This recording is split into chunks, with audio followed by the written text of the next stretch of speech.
intros? It's my week, isn't it? Yeah, I guess.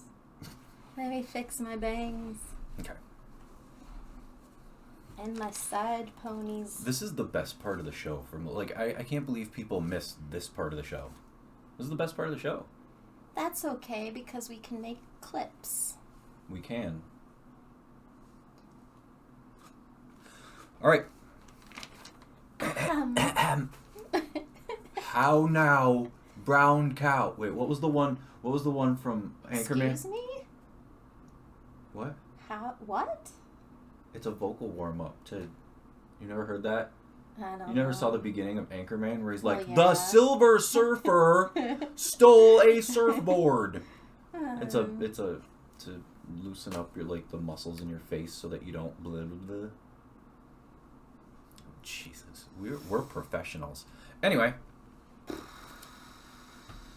ready? I'm gonna wait for you to stop doing that. Do I have lipstick on my teeth? No, you don't. Not that one can really see anyway. I don't think I am ready. Okay. Hi, welcome to Themes to Be Seen. Oh, nope, we are still. That's edited out. Okay. Did we not have audio? What? No, we had audio. The thing was on for the wrong movie. The pictures. Oh. Yeah.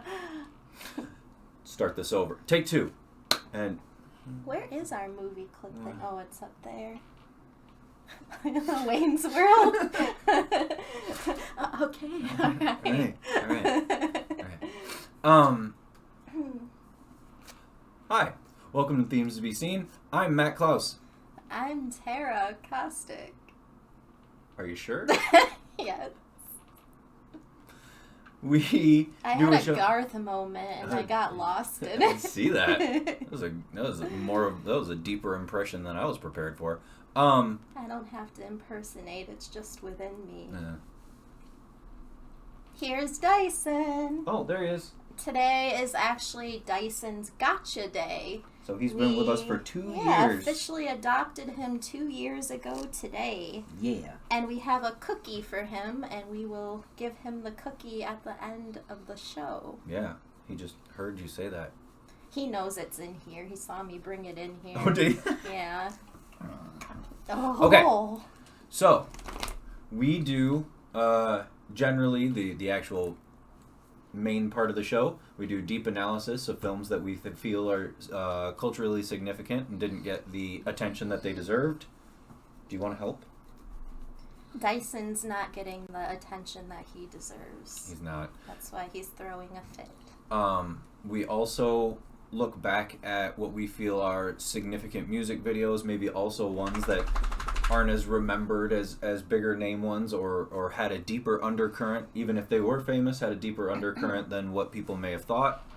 And then we also watch movies that we haven't seen in a long time, good or bad, just to see if they still hold up. Most of the time, yeah, still not bad. We've been on a pretty good streak. We've had a couple of not so greats. One, I think that was really not so great. There was another one too. What was last week? What was last week? Ooh, must not have been good. Oh, Last Action Hero. Oh. It was good. No, because we did Mystery Men, and I feel like there was another one. Yeah, Mystery Men probably wasn't the greatest for me. No, that wasn't good. It was a bummer for me, because I used to love that movie. Anywho, this week on the show, we're having a week with JENNIFER JASON LEIGH. A double feature. A double JENNIFER JASON LEIGH feature. A double feature for a lady with 3 names. Yeah. And then, if you saw my Facebook post, we will tonight be going deeper into the decline of Billy Hope in 2015's Southpaw.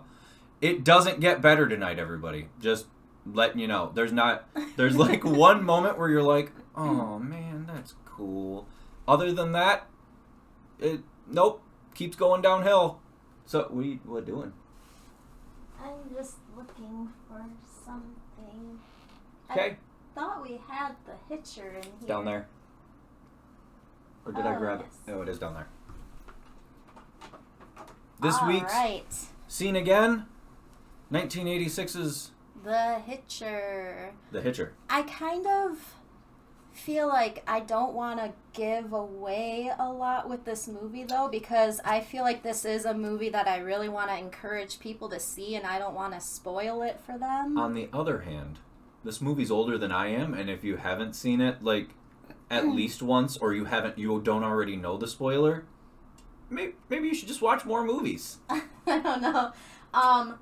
It's been around for a while. I took some pretty extensive notes on this one, but this is the kind of movie that has such a deep backstory. It would probably be good if we did it as one of our main features. Please don't. I have it on my HBO watch list. See? Damn it. We will not spoil. I do have lots of info, though, but I really had to condense because I just kept researching, and I had all these notes, and I was like, oh, this is just a scene again segment. I can't get too deep on this is one. definitely another scene again segment where we'd ended up talking for 2 hours just on the, like, I think next season, scene again is going to be like a Patreon only show. That way we can... We might have to, do single scene again episodes, or maybe we do like the typical scene again, but then we do an additional episode where it's just on that movie and go even deeper. But because I feel like a lot of the scene agains we've been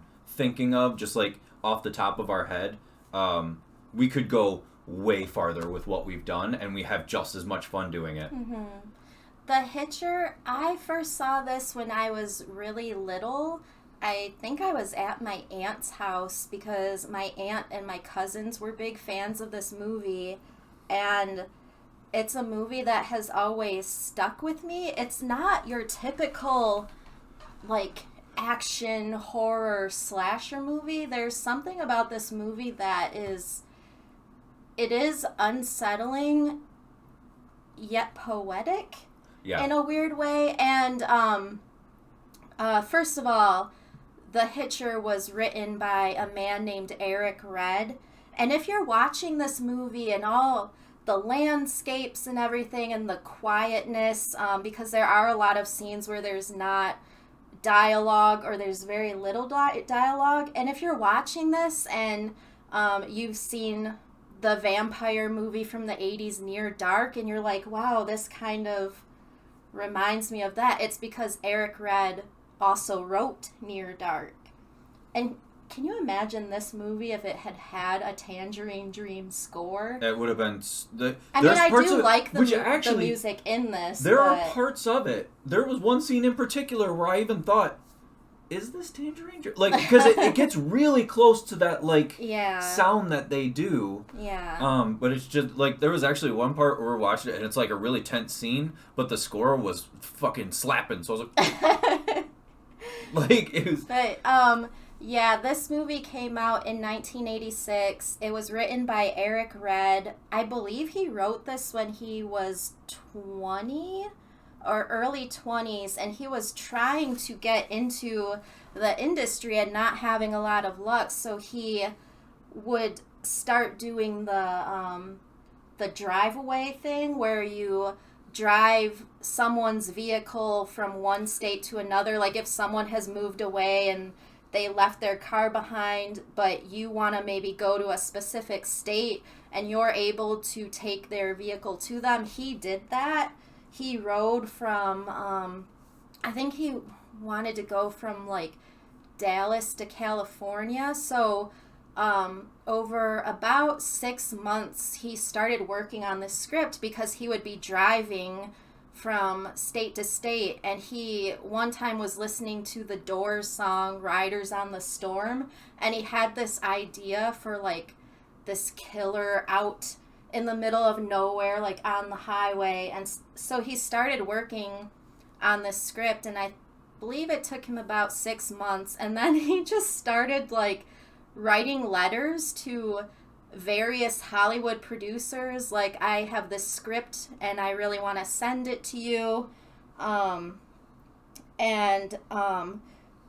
The original script was extremely gory, like even worse than the actual Which actually, a lot version. of the... There's... there's not that much on-screen, like, gore in this. Like, you don't see a lot of things. It's the intention, though, that is very brutal. Like, it was supposed to be a lot worse. There's a specific scene with a finger, and in the script, it was supposed to be an eyeball, and there were supposed to be more random killings, like more beheadings and stuff like that. But I feel like having more, like, killings and more violence would take away from the psychological aspect of the Ryder character. Mm-hmm. Everything he does seems like such a pinpoint, planned thing that having excesses of it would make him almost feel chaotic. Mm-hmm. And the scary part of him is that he's so focused. He really is like a specter in this movie, because he comes out of nowhere, and there were even scenes where you were like, well, wouldn't someone have seen this? But he's so past this, like, point where he is so impulsive, and it's kind of like he wants to be stopped, but he can't stop himself, so he just does anything, and he has no fear, and that seems to add to this, like, unstoppable appeal about him. The scariest parts of the movie for me, and, like, not scariest, but the parts that really got me, were where you went, well, alright, it's kind of quiet, and then something small and insignificant would be out of place. Where you go, oh, well, that's not right. Oh, no. Like, and then it, like, there are these, like, moments of dawning on you where you realize what you just saw and what could be coming up. It's the thing that's scary about this movie is, what is the next thing?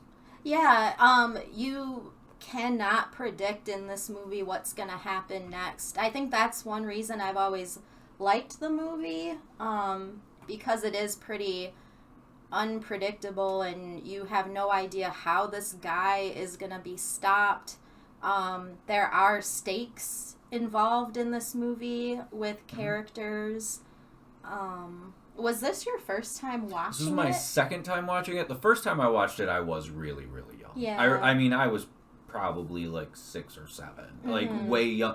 I was too young to understand the psychological aspects of it. And like a lot of people in my head, there's one super ridiculous famous scene in this movie. And if you ask a lot of people who haven't seen this in a long time, they, like me, would tell you that was the end of the movie. Do you know how many people would think that that one scene that everybody remembers is the end of the movie? Because I forgot the movie went past that. Which scene are you talking about? With the semi-truck.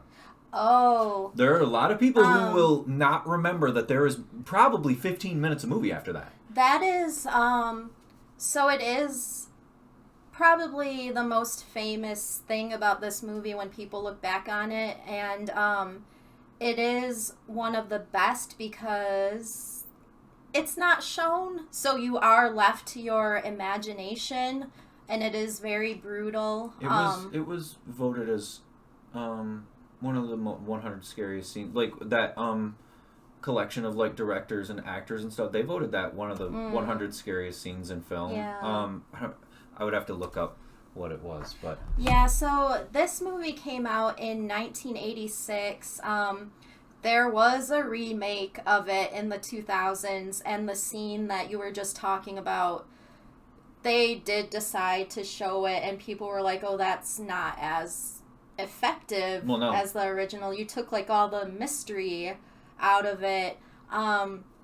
And there actually was a sequel made in 2003 where they brought back C. Thomas Howell, and I believe it was John Ryder's son, or they alluded that it could possibly be his son. That's dumb. Played by Jake Busey. Played by they went way crazy with it. I had completely forgotten that there was a sequel and a remake until I started doing more research. But, so The original script was even more brutal and gory, but producers were still interested in it because of the way it was written, and it was interesting to them because it was unpredictable and it was like poetic and evil because you don't know where this guy is coming from. We don't know anything about him. There's not a backstory or anything and not only about that, him. One of the things that happens in like slasher movies, and this kind of like was out there to mess with the slasher fan crowd, because one of the things about slasher movies is that a lot of slashers, especially like killers in movies that you like in bigger films, they have these rules. They always establish rules at some point in the movie. John Ryder has no rules. There is no limit to this guy. He can do any. You never see him do it, and that's the messed up part, because something just happened and you don't realize it until it's way too late. And this movie was directed by Robert Harmon. He was a still photographer turned cameraman, which you can definitely see in this movie because there are a lot of very beautiful landscape shots, even some of the camera angles and the compositions, some of the movements. And, there's this really cool dolly shot where C. Thomas Howell walks around the back of a bus, and then when he walks back around, so the camera doesn't just go from one side of the bus to the other, it almost like U's. So you see the bumper, and then it comes back up to where it was. I just realized we haven't had any of the photos going. Oh, for this? Oh, sorry. But yeah, Robert Harmon, I don't think he's really done anything big since this. He seems to work with Tom Selleck a lot. He's worked on a lot of Tom Selleck starring TV shows, and these days he directs a lot of that Tom Selleck show. It's like called Blue Bloods or something. Oh, about the cops. Yeah. Which is ironic because The Hitcher is one of the most ACAB movies I've ever seen in my life. Seriously, there were parts of this movie that 100% honestly hate cops. And I was like, man, these cops suck. Like, but and the problem with it that we've seen 30 some years later, it's not that far off. So like there are these moments where you're like, that would never really happen, and then you think about it, and that's when it gets oh yeah, it would. You know what I mean? It's weird to me because I saw this movie when I was very young, and around the same time, I also saw this werewolf movie that was made in the 90s called Bad Moon, starring Michael Paré from Streets of Fire, and Eric Red wrote that movie and directed that movie as well. So it's kind of like, in my memories, I feel like I saw these movies at around the same time, but I never realized it was like written by the same person. So, a little more about the casting. For the role of John Ryder, David Bowie was considered, Harry Dean Stanton, Terrence Stamp. That would have been creepy. Physically, yeah, there's not much of a difference, but I guess the producers really had their eyes on him to the point where they carried a photo of him and would include it with the script, but then he ended up turning the role down. Which is like Terrence Stamp would have been really cool, because he, like Rutger Hauer, has those like icy blue eyes. Yeah, like they can do that just intense stare. Yeah. Sting was considered, Sam Shepard. Sam Elliott was really close to accepting, but he didn't agree with the salary, so he ended up turning it down. Sting in the desert, huh? At the time, Rutger Hauer was trying to get away from villainous roles. Good luck. I mean, at this point, he was probably most well known for Blade Runner, but He had also done other movies, like he had worked with Jennifer Jason Leigh previously on this movie called Flesh and Blood. And that's why she accepted this role, because she wanted to work with him again. And a movie that I used to watch, but that would also be a good scene again because I don't remember it. It was called Lady Hawk. It's Rutger Hauer, Michelle Pfeiffer, a very young Matthew Broderick. It's like... Michelle Pfeiffer's? Yeah. I forget, like, I think he's a wolf and she turns into an owl, but they're in their human forms at different points of the day because they're, like, cursed. They're these cursed lovers, and someone put a curse on them that they can't be together at the same time. And so, like during the day, like, she's a bird and he's in his human form. And that sounds like a lot. Yeah, that sounds like that a would be lot a good movie to rewatch because I haven't seen it since I was, like, a kid, like, probably less than 10 years old. So Rutger Hauer was specifically looking for non-villainous roles, and then he got a hold of this script, and he said it really took a hold of him. And he was like, you know what, if I'm going to play a villain one last time, this is the role that I want to go out on. And for the role of Jim Halsey, Matthew Modine was considered, Tom Cruise was considered, Emilio Estevez. That would have been good. So a few of the Outsiders crew. Like, basically all the Outsiders. Yeah. But then C. Thomas Howell, they really liked his look. And he, at the time, was trying to stay away from anything, like, thriller related. And well, because he also kind of, especially, like, in the 2000s, he got typecast as crazy serial killer for a while. Mostly on TV shows. He was a running villain on Criminal Minds. Yeah. For a whole season. This was 1986, though. No, I'm saying, still, like, later on. Yeah. Like, he went back to it and had a good career of it for a while. And he had heard rumors of the script for this movie that it was just like a generic thriller, but then he actually read it and he couldn't put it down. And then he heard Rutger Hauer was attached and he really wanted to work with him, but then when they were filming, he was terrified of him the entire time, which you can definitely get the sense of in a lot of the scenes, but he found him to be so intimidating the whole time that they filmed. And there's some of the mannerisms and the things that the John Ryder character does that I don't even think are in the script. I think it's Rutger Hauer was like, what would John do in this moment? More than, this particular thing he's doing is in the script. Rutger Hauer was like, really, you could tell he really took in this character and then gave him life. Because there's a moment with 2 pennies. Yes. That I guarantee you was not in the script, because when it happened, you see C. Thomas Howell like, what is happening? Like, he doesn't look like he's acting. He looks like he's genuinely confused.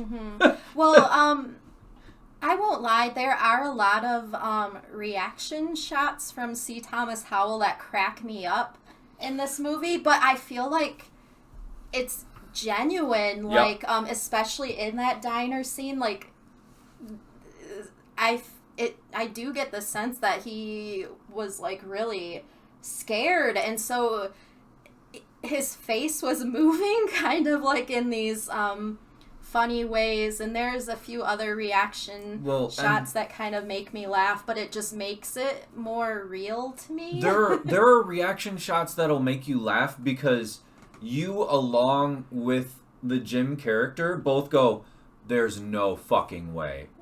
Like, you and him feel the same thing at the same time, and you're thinking it, and you see it on his face. You're just, there's no way. And that's why you laugh. It's like, yeah, exactly. Like, and it happens quite a few times, actually. And this movie gets started immediately. Boom! So... yeah, John Ryder is essentially this hitchhiker that Jim picks up, and that's it pretty much just starts with that. Like, that's how it starts. Like, is Jim picking this guy up? It's raining. And he's pretty much, like, threatening him right away. Right off the bat. And so you never know what's going to happen next, how Jim is going to get out of this. Jim keeps getting put in these scenarios, which at first you were like, oh, the only reason this movie is going on is because his character's not doing the smart things. But it seems like that way at first, but then he starts to get a handle on what's happening. He starts to understand what it is that John wants, and that it's not just going to stop. The police won't be able to stop him. He's pretty much the only one that can, because that's what John wants. And it's not a spoiler, but to say that at the end that they are the only people who understand each other. Mm-hmm. Jim is kind of a loser. Mm-hmm. John is what he is. He is the monster that he is. And to say that they're the only two people who actually understand each other at the end is an accurate statement. Mm-hmm. Because nobody else understands Ryder. Nobody understands Jim. Which actually, at that point, there's a reason for that. But the look of Jim in this movie, I said at one point, is one mustache away from Randy. And he's got like this, it's not a mullet, but it's like perfectly curled long hair. Mm-hmm. He's got a very like should be driving a GTO look on him. Skinny jeans. It was the cool kid look. The flannel. Right. Yeah. It was the 1980s cool kid look. Yeah. You do get a sense in some of the scenes too, especially towards the end. There is kind of this like slightly erotic kind of feel coming from John towards Jim. So there is like this strange connection between the two of them, and it's to the point where it's like they start sensing each other. It's not your typical slasher, and it's like quiet, it's odd, it's brutal. Right. When you hear people say psychological thriller, generally they just mean, oh, there's not that much violence. Mm-hmm. This is genuinely a psychological movie, because as you're thinking about what Jim's thinking and what Ryder's thinking, you're trying to figure out like both sides at the same time. Like it makes you as an audience get involved in your head. Mm-hmm. And I'm not sure when it happened, but I objectively looked at myself watching this, and I was like, oh, I am like staring at I haven't been this like enthralled by a movie in a long time, where the rest of the world kind of didn't exist for a while, because I was so into what was happening. Like really, I mean I felt like a little kid watching something really cool again. I just had a thought and I totally forgot what it sorry. was. Oh, no, it's okay. I'm really happy to hear how you feel about the movie, because it's always been a favorite of mine. And this movie, when it came out, did not do well at the box office at all. That's insane to me. It only made $5.8 million on a $7.9 million budget. Critics hated it. Roger Ebert gave it 0 stars. How many times do we have to bring up Roger Ebert being wrong? There were so many years where people lived and died by what Roger Ebert? Roger Ebert. Did we both say no, Robert? No, I said... Oh. Never mind. I got it wrong. But, like, there were so many years. I mean, there were full decades where people lived and died by what that guy said.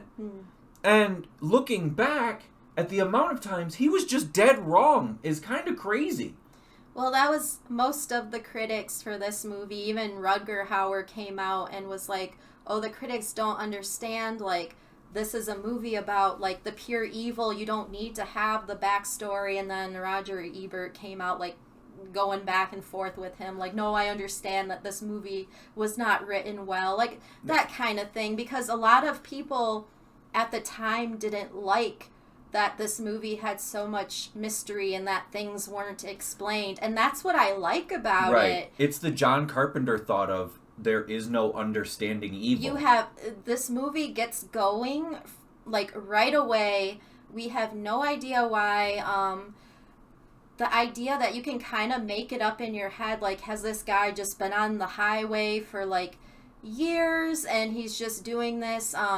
I believe he's wearing a wedding band. And that's one of the things. They do things in this movie that once you think you get it, or once you think you have an idea of, all right, this is what I'm going to make as my headcanon, they'll put something in front of you to make you completely question what you were already thinking. Because there is a part where you're watching this and you got to figure it out. You're like, oh, okay, so he's been on the road, he's been doing this for a while. And then he puts his hands to his face and he's wearing a wedding ring. And you're like,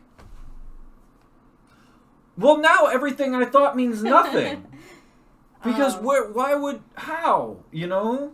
And it is purely like cat and mouse, because you have John coming after Jim, and then towards the end it starts to turn, but then in between, John does not want anyone else involved with Jim. Well, and so it gets to the point where plug your ears, Nick, because I'm not gonna we're say walking anything, on the line.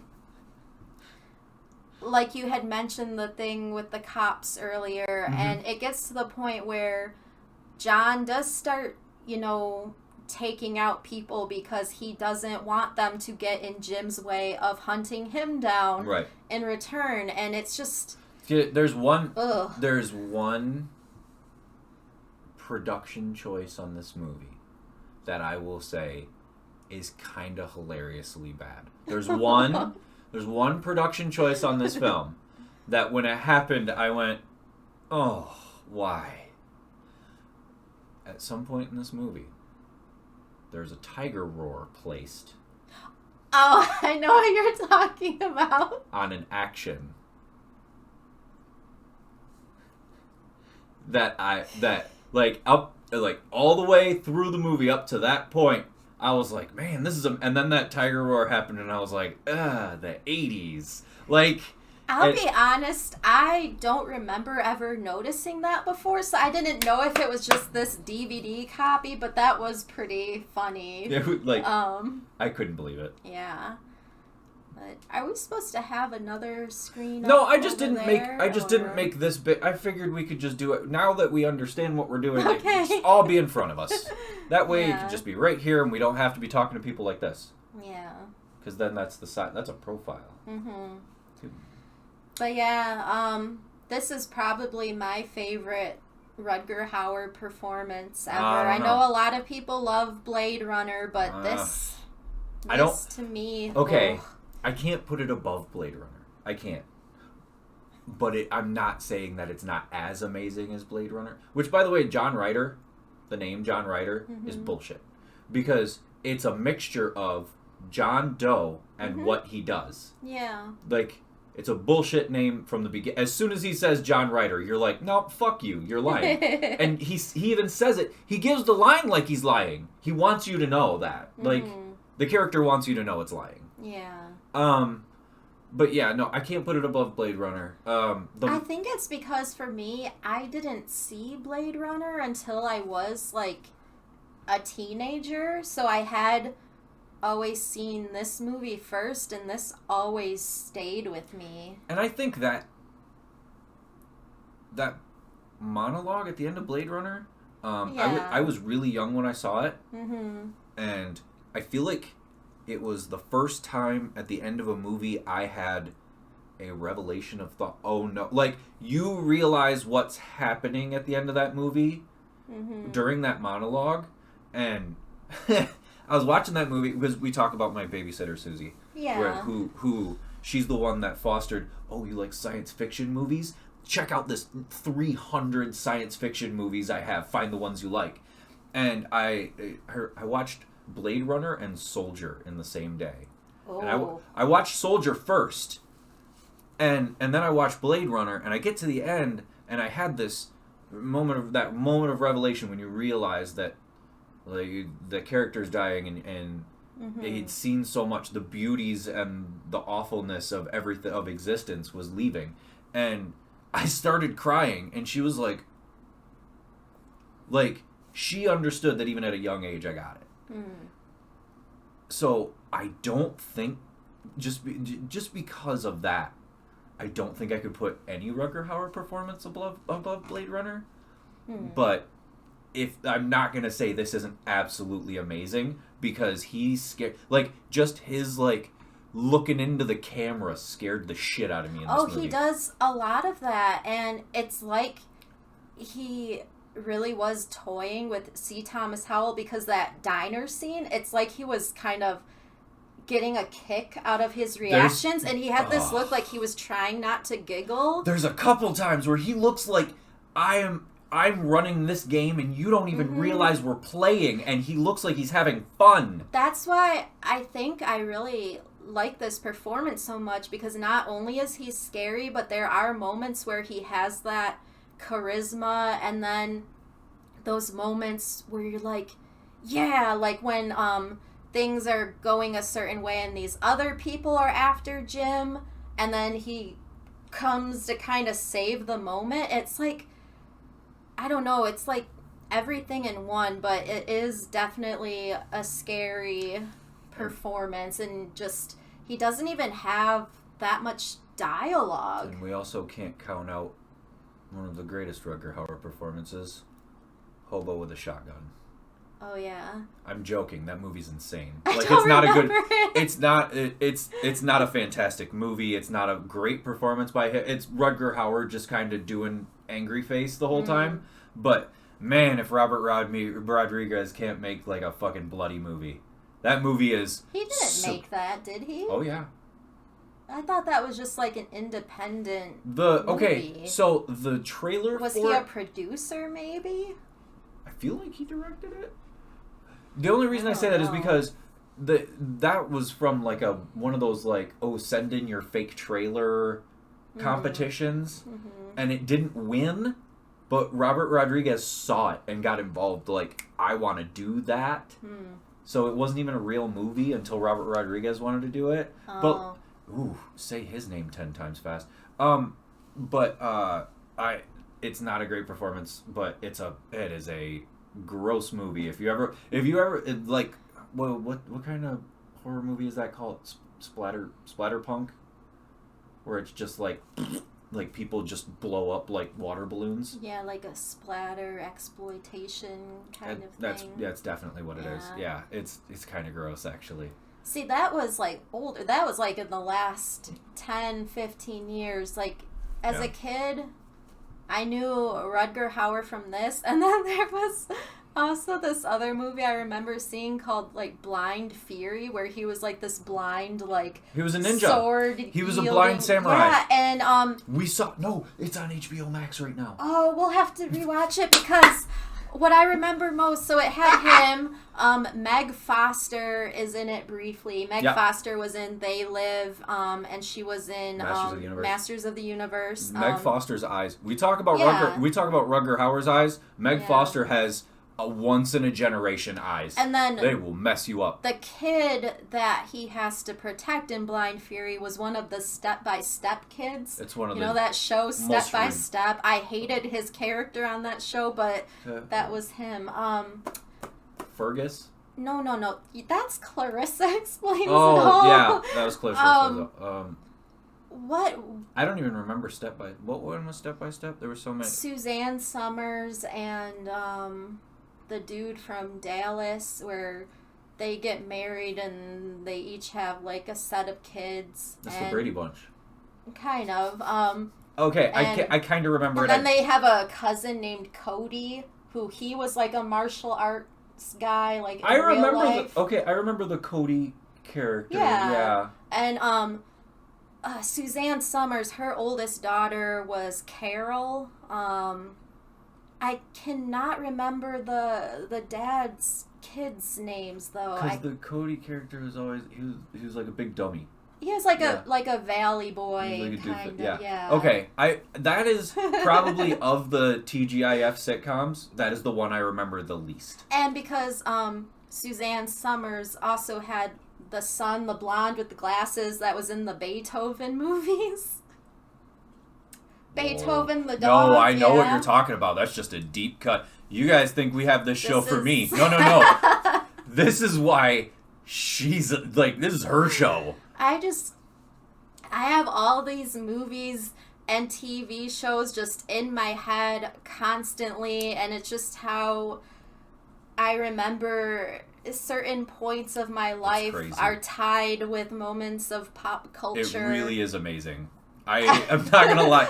Sometimes you do things like that, and I'm like, fuck, I'm an idiot. How did you, like, she's so good at this. I don't know. And I know facts and stuff about people that I'll never know, but I just know things about them, and I don't know why things like that just stick in my head easily, and I don't know. But now it's gonna drive me crazy that I can't remember what that kid's name was. Don't worry about it. Step by Step. It was a sitcom actor who probably didn't even have that big of a role from the 1990s. You're thinking way too hard about that. I don't know. I'll probably remember it by the end of the episode. And that is The Hitcher. The Hitcher. 1986. Yes. Directed by, what's his name? Robert Harmon. Robert Harmon. Written by Eric Red, who also wrote Near Dark and Bad Moon. If you've never seen Bad Moon, it was a werewolf movie from the 90s. We should go through and find all his movies, because they all seem to have this, like, openness to them. There's this openness to all his movies that we'll have to kind of check them out. And he has a really distinct writing style, and anytime you see one of his movies, you know it. You can almost recognize it by there. It's not confined. It's like the whole world is involved in. Yeah. And in such a simple way where he makes it seem like it would be so easy. Especially shooting in these beautiful these beautiful scenic places that they did. At some points, I was like, that's a matte painting. Yeah. Oh my God. It smells so bad in here. But yeah, The Hitcher, you can watch it on HBO Max. We do have a physical copy of it. We do have a friend who's going to be borrowing it, but if you would like to see it and you have HBO Max, you can watch it there, or... Who's borrowing it?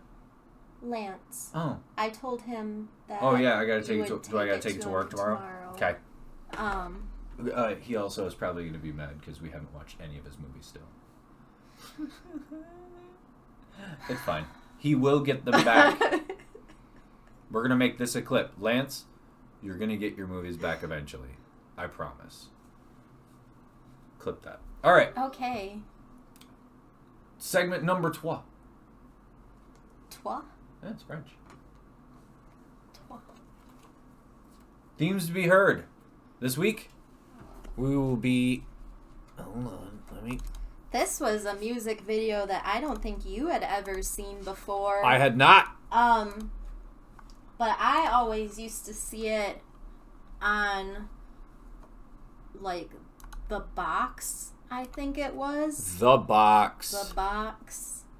One of those weird, like, cable music video channels. So... Faith No More. Faith No More. Fronted by the man of 1,000 voices. And they say that because he was versatile. He could, like, he didn't literally have 1,000 voices. He had about a 9-octave range, but he also... 6. 6? Mm-hmm. Oh, I thought it was more than that. Anyway, he also had these other, like, side voices he would do in some songs. And then sometimes he would rap, and then sometimes it almost sounded like freeform jazz. And yeah, so Faith No More is a band. Most people would know them from their song Epic from, like, the late 80s, early 90s. At that time, they were, like, getting big along with bands like Jane's Addiction and Red Hot Chili Peppers. So it was, like, this fusion of rock and rap. Well, also, there was, like, and they all... not all, but a lot of them were inspired almost by like British ska, because there was this like funky part to a lot of them too. Especially Faith No More. Faith No More and Red Hot Chili Peppers probably got the most of that like groovy, like bass style, guitar style. Yeah, and Faith No More also had this well-known song called We Care a Lot. They had a different frontman at the time. His name was Chuck Mosley. I believe he passed away a few years ago, but they had this different frontman, and he started having this very erratic behavior, and I believe he would pass out on stage. He punched out the bass player on stage one night, so then they decided to fire him, but they did it in a way where like the bass player, the bassist, I believe is his name is Billy Gold. He was like, well, let's just like stop the band. But then another member was like, but I still want to play music with you. So they kind of did it in this way where they didn't have to like technically fire him. They just kind of kept going. But they came across Mike Patton. Mike Patton had this band in high school called Mr. Bungle. Which actually Mr. Bungle kept going even after Faith like No they More. still make music. Mr. Bungle makes music now. Mr. Bungle, I don't know how to explain it. Don't try. Very experimental ska. Like, it's a little bit of everything. It's very different from what Faith No More does, but I believe they heard like a demo or something, and so then Mike Patton was brought on, and then like a year later they had this massive hit with Epic. Former bass player for Mr. Bungle, believe it or not, Danny Trujillo.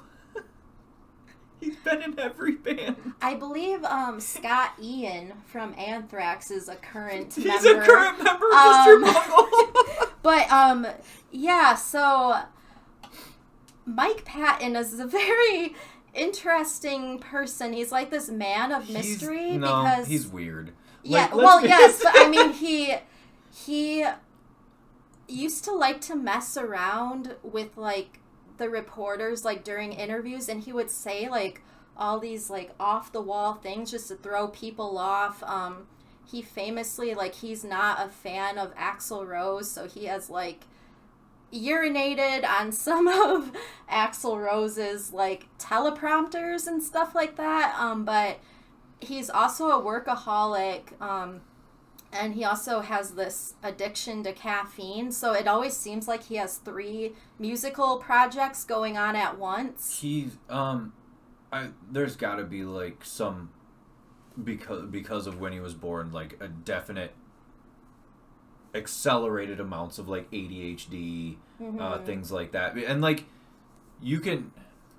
Who's a fan of Axl Rose? Who is a fan of Yeah, Axl Rose is Axl Rose's biggest fan. You're absolutely correct. Yeah, after joining TikTok and seeing very many videos of women who have had terrible experiences with Axl Rose, I've never been a big fan of him, but yeah, no longer, because he has done some very inexcusable things. You put a GIF in the directory. Oh, I didn't even realize that. Did it work? Yeah. Oh, that's cool. That is kind of cool to know that. What was I saying? Not a fan of Axl Rose urinated on teleprompter. No, that was before. I don't think we went much farther than that. We were... Oh, you were talking about,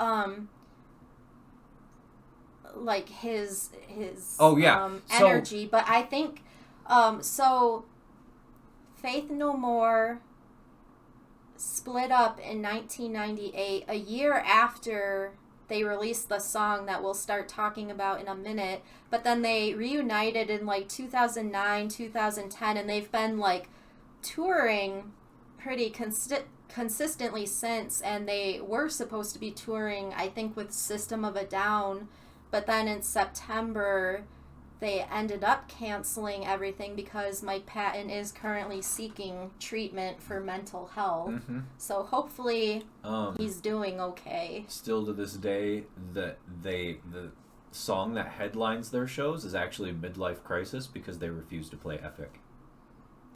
And Midlife Crisis is a good ass song. That's probably my favorite Faith No More song. It's my favorite Faith No More. But yeah, Mike Patton is known for having this wild range. He does have 6 octaves, and there's this site called Consequence of Sound, and a few years ago they actually rated him as like the best rock singer of all time because of his technicalities, and he does all these wild things with his voice. Who do you think is that? I would far put Freddie Mercury past Mike Patton. Mm-hmm. But for the same reasons Mike Patton should be. Freddie Mercury did all the things that Mike Patton does now, just way better and before anybody else thought they could be done. That makes sense, yeah. Like, Freddie Mercury I think he had 5, but still, he also had other voices and almost characters that he would do as he sang, and Mike Patton did the same thing. It's just you really can't compare anybody else doing it to Freddie. Yeah. And Mike Patton is seen as an influence on many artists, like Coheed and Cambria cite him specifically as an influence. Chino Marino from Deftones. Jonathan Davis, Corey Taylor. I was about to say, there probably would have been no nu metal scene without Faith No More. Like, the entire nu metal scene probably came from Faith No More itself because they were the first ones. Between them and I think 1989 was the Rage Against the Machine self-titled album. Between those two bands, there would have been no nu metal scene ever. Like, that they did that first. Yeah. So the song that we're going to be talking about is Last Cup of Sorrow. It was from the year 1997 and was released as the second single. What was that? God damn it. Why is it every time we do a show there's weird noise? Alright, you know what I found out? Okay. It sounded like a whistle or something. It sounded like something. There goes a car. Maybe it was just that car backing out. Cars backing out make that noise? Well, if they hadn't started their car in a while, maybe it is cold outside.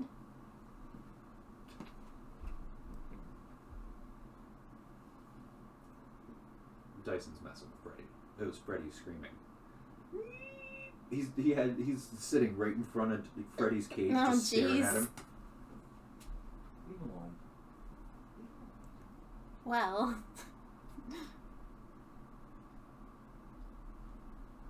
Hi.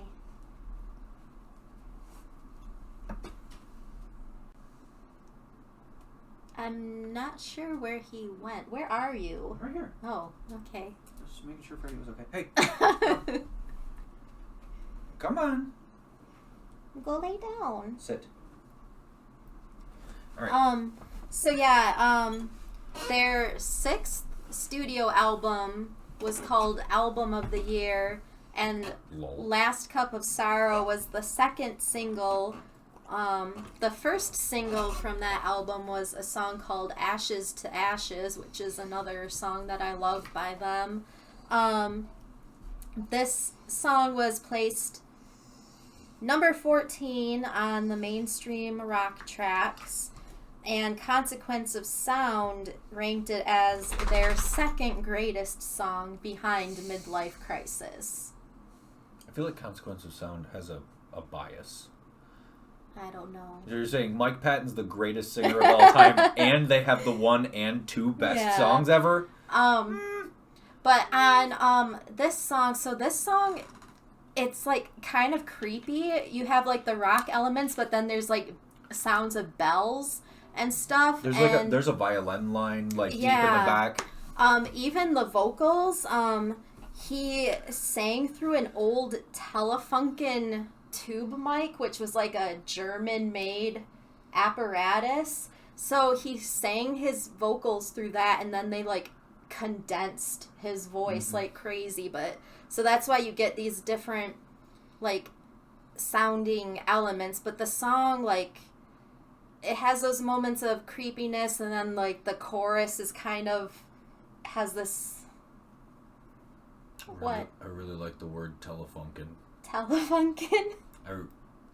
It's not just me, right? Like, ever since you said the word Telefunken, I haven't been able to think about anything else. Just knowing that word exists kind of made my day better. But even the artwork for the single was inspired by the film Vertigo, made by Alfred Hitchcock. So the single was released in 1997, and then I had mentioned earlier that Faith No More split in 1998. So the song kind of took on a new meaning. Like, after they split up, it kind of took on this deeper meaning. But which you see that a lot in art. Yeah. Like, recently, well, it's ironic I'm wearing the shirt. Recently, the podcast Dissect has been doing what we do for movies, only they've been doing it for Mac Miller's. See, it works. oh yeah. For Mac Miller's last two albums, Swimming in Circles, because they're sister albums, and a lot of what he says in those two albums take on whole new meanings because Circles came out after he had passed away. So you see, like, life imitating art for artists a lot of times. Amy Winehouse and her Back to Black album right before she passed away, it was like one of her last. A lot of the songs that were on Back to Black kind of took on new meaning. So I mean, there's got to be like a phenomena there, but in this case, it is like that exact same thing where, like, this is it for us, and it's actually kind of like the lyrics of the song. Yeah. And so the music video was directed by Joseph Kahn.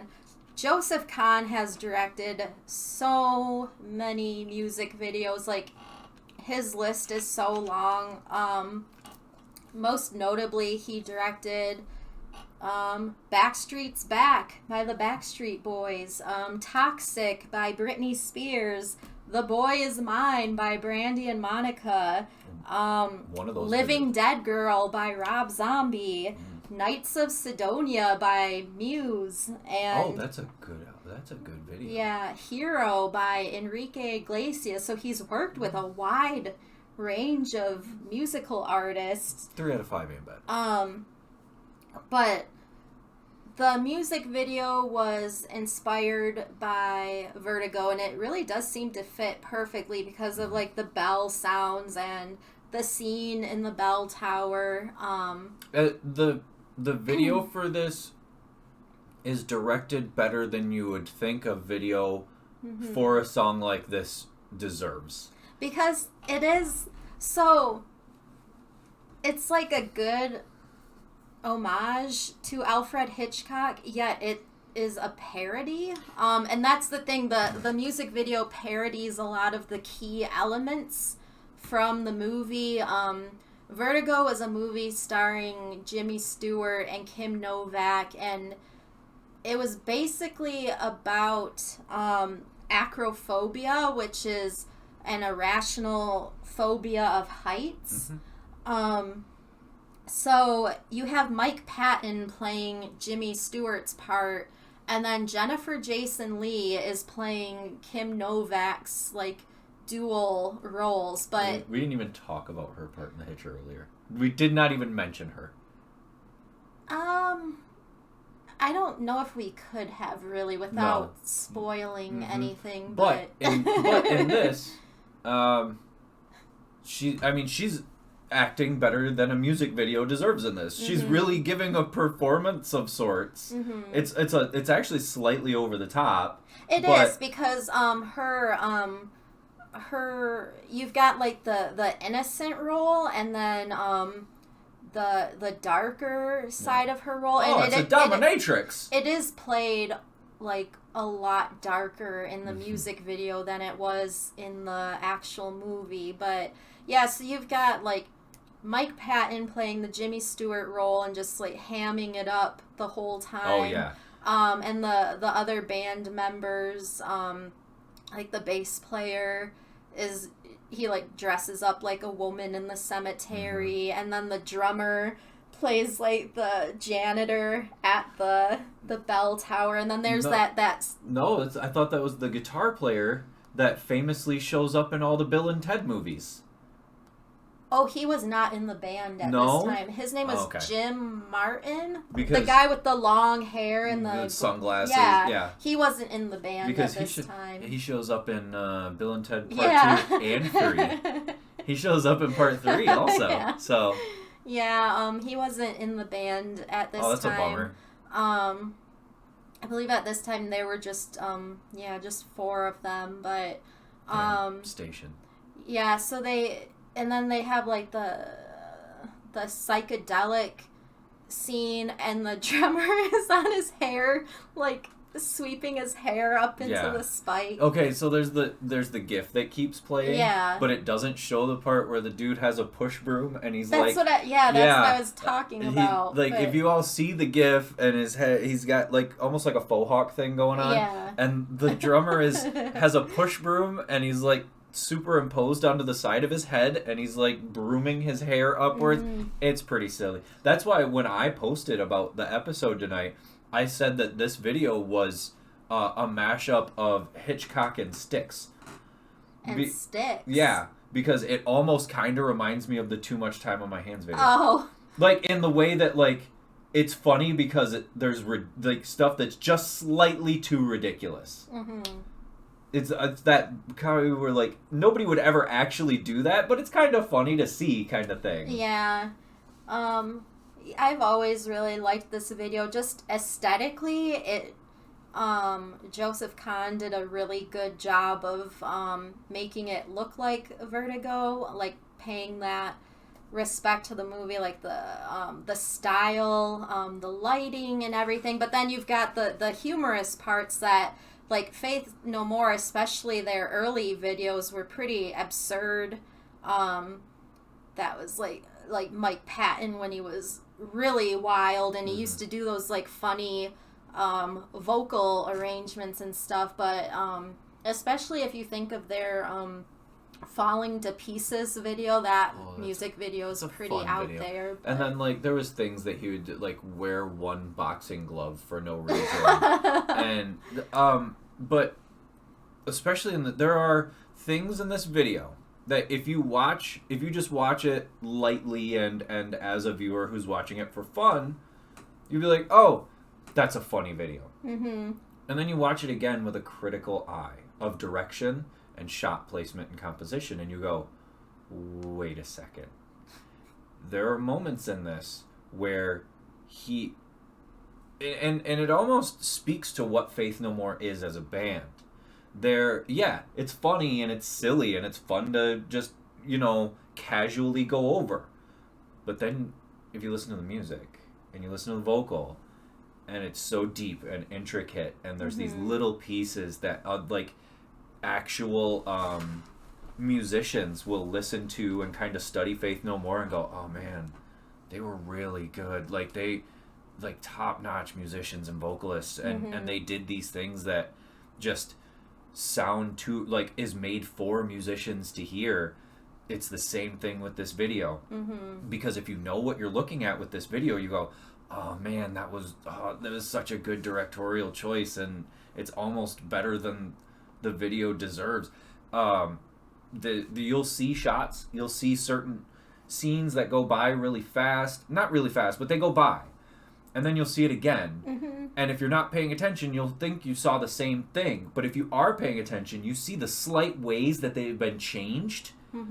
And the video almost mirrors itself. It begins and ends the same way, but with something different in it.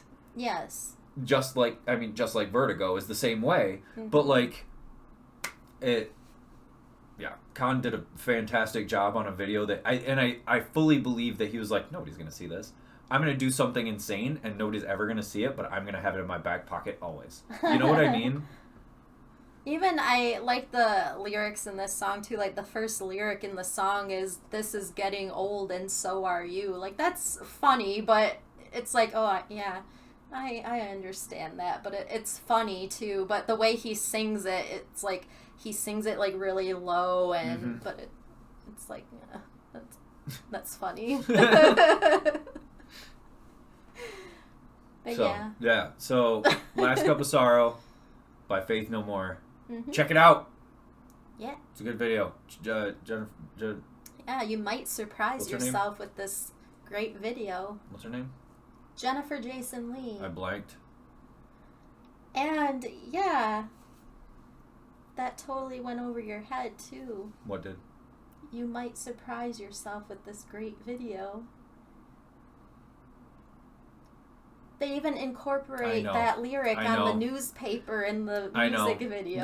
There's very like broken fourth wall jokes in this video, and like she said it, and she said it the first time, no, I didn't get it, and then she said it the second time, and I'm dumb. So she got me twice. A lot of doubles tonight. We've got a double dose of Jennifer Jason Leigh, and then in this one music video, there's a double dose of Jennifer Jason Leigh. It's a triple shot of Jennifer Jason Leigh tonight. Yeah. Jennifer Jason Leigh. Which she got, I don't know at what point it was in her career where people were like, you know what, from now on, she's just playing crazy lady. Because you don't really see her around much anymore. What was the last thing she did? Like one of those paranormal movies. She did that, and then Hateful Eight. That was before, but since then, I think she did like one of those like paranormal movies. Like she was in one of the sequels. Paranormal Activity? No. Gosh. I don't know. Check the old Tribune. But yeah, she was in the Hateful Eight. She was Academy Award nominated, and then Annihilation. She is gross in that movie. Yeah. But yeah, other than that, I don't remember the last thing that I saw her in. Did I spell it wrong? No. What? She doesn't have her own Google page? I don't see why she would. That's what I'm saying. Okay, there, I got it. Last thing she did. Oh, currently in NBC medical drama Atypical. What? Yeah. What was that ghost movie I'm thinking of? I don't know. Oh, ew, she was in Extends. Existence. Yeah. Oh, she was in White Boy Rick. I didn't watch that for a reason. Woman in the Window. Oh, I forgot about Possessor. I still gotta watch that Neither whole of us thing. have. We both have. Yeah, we that was, Possessor, I think, the last thing that she's done. Which, yeah, you just mentioned Existence. She had worked with David Cronenberg, and then she worked on that movie with his son. Road to Perdition. We have that here, too. Oh, yeah. Yeah. I don't even know what the movie you're thinking of is. It was like one of those... Ooh, she was in that. Ooh, okay. Anybody who's a fan of the TV show Hannah or the movie Hannah, what you need to do is look at me in my face and tell me that movie is better than the movie Morgan, because you'll be lying. It's basically the same movie, but Morgan is so much better. Morgan is that's a buried science fiction drama gem. Hold on, I'm gonna go to our IMDb because I don't think they're showing everything there. There's a possibility. It was like one of those this is all gonna get edited out. Ghost series. This whole thing here, like this whole thing is gonna be cut out in post. What do you guys do? Actually, you know what? No, I'm gonna leave it in just so the We Hate Movies guys, if they ever see it, they'll be like, "Hey, they're." It was one of the Amityville sequels. Oh, that's not good. It was. If you ever, Amityville: The Awakening. The Awakening. Yeah, from 2017. I'm pretty sure that house has been awake since like 1954. You know, when that guy shot his family, yeah, it woke up then. And that is Last Cup of Sorrow by Faith No More. And that was our double dose of Jennifer Jason Leigh. If you've never seen Single White Female, highly recommend. Highly recommend. It's... They actually tried to remake that in the 2000s. They renamed it. Was there a remake? It was called The Roommate. Oh, and God. It is the exact same movie, only bad. It's like the exact same movie, only take all the charm out of those two lead actresses and take all of the... Because Single White Female was in that genre movies that were coming out at the erotic thriller. Yes. Right. Because there was some steamy scenes in that between what's her name? Bridget Fonda? Bridget Fonda. Yeah. And the guy that was playing her boyfriend. Steven Weber? Was it Steven Weber? I wanted to say that, and yep. There are some scenes in that movie between the two of them where you're like, ooh, ooh. I can't forget the dog scene, though. That is unforgivable. It's unforgivable. Filmmakers should know better by now than to mess with dogs in their movies. Well, by now, it was, 93? That is true. Another good Jennifer Jason Leigh performance. I don't know if you've ever seen The Hudsucker Proxy. It was a movie... What did you call me? It was a movie... I remember seeing it when I was really young. It had her, Paul Newman, and Tim Robbins, but... It was That's a weird cast. This weird, period comedy, but I remember really liking her in that. Of course, you've got, Fast Times at Ridgemont High. Fast Times at Ridgemont High, where that is one of the most tragic characters in the history of film. That is not a fun storyline to keep up with in that movie. Yeah. Because you just feel so awful for her. She has had one of the longest, most prestigious careers of any actress working right now, and I feel like she's horribly underrated for what she's done. Yeah. You know what I mean? In the public sphere, if you bring up Jennifer Jason Leigh, she's not going to be looked at in the same light as other actresses who have had basically the same career, and I don't know why that is. Well, I mean, her dad was an actor. Her dad was Vic Morrow. Yeah, we're not going to go into that. We're not going to go into that. If you'd like to know what we're talking about, look up the Twilight Zone movie. You know what? No, hold on. Don't YouTube it. No, don't. I've actually seen footage of this, and it's disturbing. If you have Shudder, it's done tastefully. Go to their show, Cursed Films, and watch the documentary about that. Vic Morrow, up to that point, was actually a super well-respected... he usually played, businessman kind of roles for most of his career. He was in a lot of classic movies. Yep. I think... He was most well known for Blackboard Jungle, I think was the name. He played a lot of rebellious characters when he was younger. But the Jason in her name comes from actor Jason Robards, who was a family friend. And Jason Robards was once married to Lauren Bacall. They had a son named Sam Robards. See... Why do I have all of this info that I just retain in my brain? Why am I on the show? You don't need me. Yeah. I give up. You don't need me. No. Anyway, but don't YouTube the name Vic Morrow, whatever you do, and we're not even joking, wink wink. Seriously, don't do it. It's not fun. Anyway, moving on. Speaking of not fun, part 3 of our analysis of Antoine Fuqua's masterpiece, Southpaw. There's only one redeeming moment to this movie, to this segment tonight. There's only one moment in the entirety of tonight that we'll be talking about that is even a slightly shining Pictures! Why don't you ever just do it then? You're closer.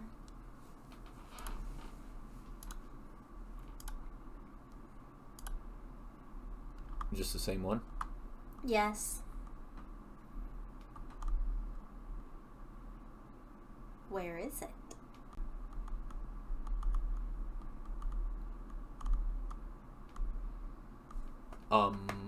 Is it in downloads?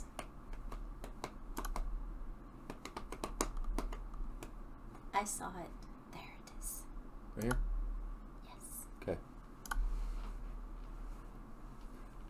There we go. I just gotta fix it. Ba-boop. I wish we had a macro that would just do that on. I know. Anyway. But we're a small time show. Okay. Gonna start sad and end sad, everybody. Just letting you know.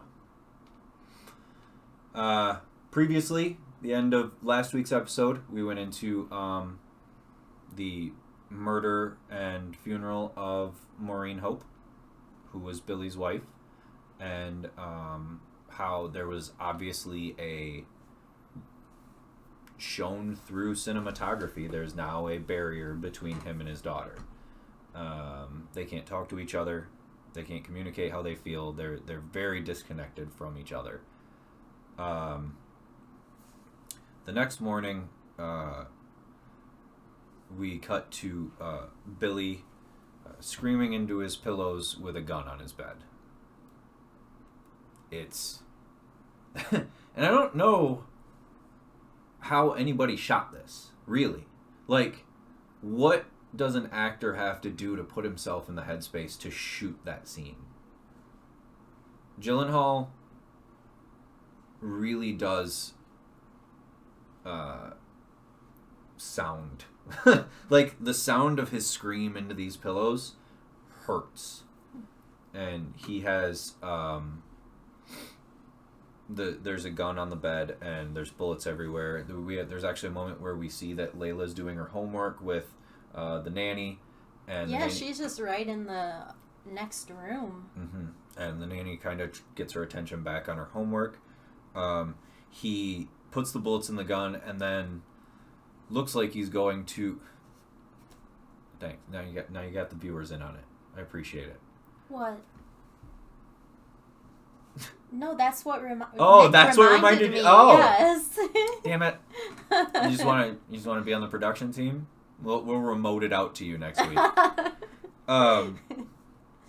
Billy tries to commit suicide here, and he can't do it. There's a moment where, like, watching it, you really believe that he's trying, and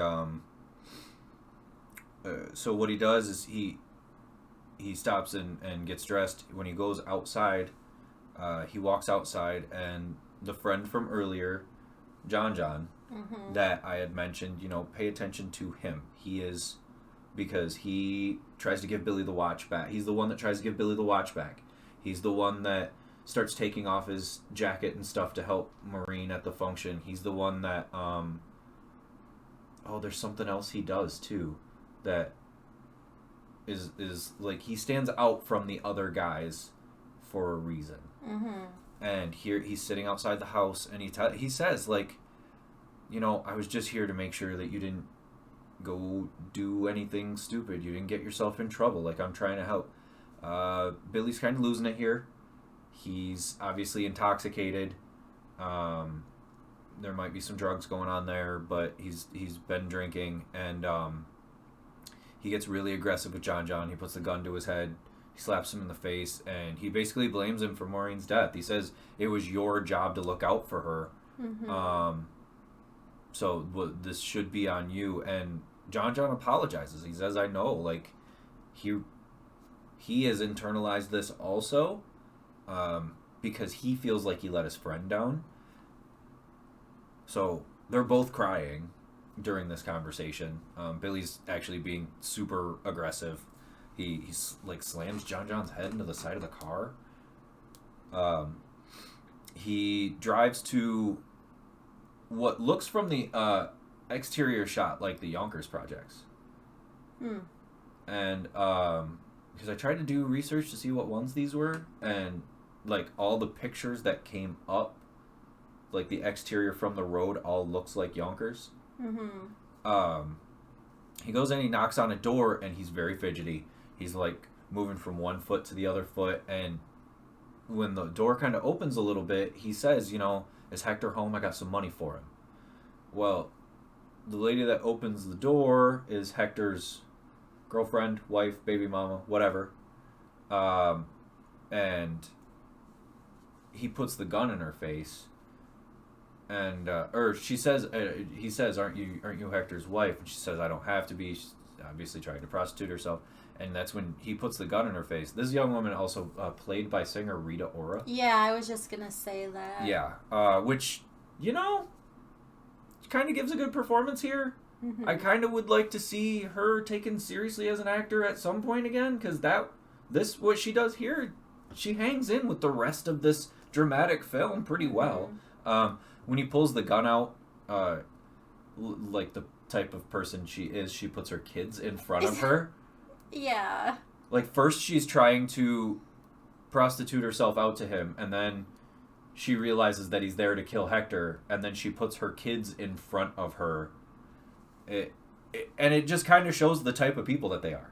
Like, yeah, because then he runs off down the hall, and she puts, I believe it was her daughter she picked up. She sets her back down, and she's still yelling about the money at him about, like, and getting a hit, like, right. if he has a hit or something. Right.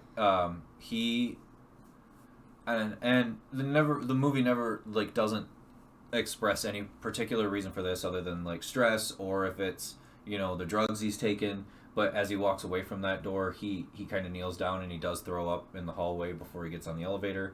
I think maybe seeing the kids triggered something in him. Right. Well, also the idea that he just almost, you know, killed her in front of her kids. There's there's a heavy mental aspect just to this one small piece. As soon as we cut away from that, so what a lot of people don't understand about boxing champions, and UFC champions also, is when you win a championship fight, the promoter, owner, what have you, will put the belt on the winner. What a lot of people don't realize is it's a different belt every time, and you take that home. That belt that you won is now yours, and yes, you're going to defend your title as champion, but all those belts are yours. So, Billy in the house, and I think we saw it once earlier, but only for a brief second, has a trophy room. His amateur trophies, his belts, pictures of, you know, famous pictures of him from fights, and those things bring up memories, and it's shown that he's remembering these amazing moments by commentators, you know, and ring announcers playing in this very like ethereal way, and he trashes his trophy room, and it's really shocking. It goes by fast. Well, it's like, what does this all mean now? It means pretty nothing. Much. Yeah. And right after that, we cut to this meeting, which is one of the worst. Like, not for a lot of people, but for me, this is probably one of the worst scenes in the entire movie. When we have Jordan Maine, who's his manager, and Billy's accountant, Simon. And they're having this conversation about, look, Billy, there's no money coming in. We don't have the money to pay anything. The house, they've already taken 2 cars. You know, the lawyer bills from what happened or surrounding, so like his one buddy's lawyer bills from getting arrested at the charity event. Something's got to happen or they're going to take everything. Billy is in no state of mind to understand that. He's not. Still, we see that his tank top is dirty. It looks like he'd been drooling on it. There's like some drool on the front. He's slurring his words, and he accuses his accountant of stealing. And I think it's not so much out of malice, but out of, after all this work, how is there no money? Like, where would it have all gone? Yeah, because he's like, well, pay the bills then. Right. Use my money, pay the bills. And they're like, well, there is no money. And he's like, what do you mean there's no money? Right. How has it gotten to the point where there is no money? Yeah. To the point where they're trying to convince him now to sell his house. Right.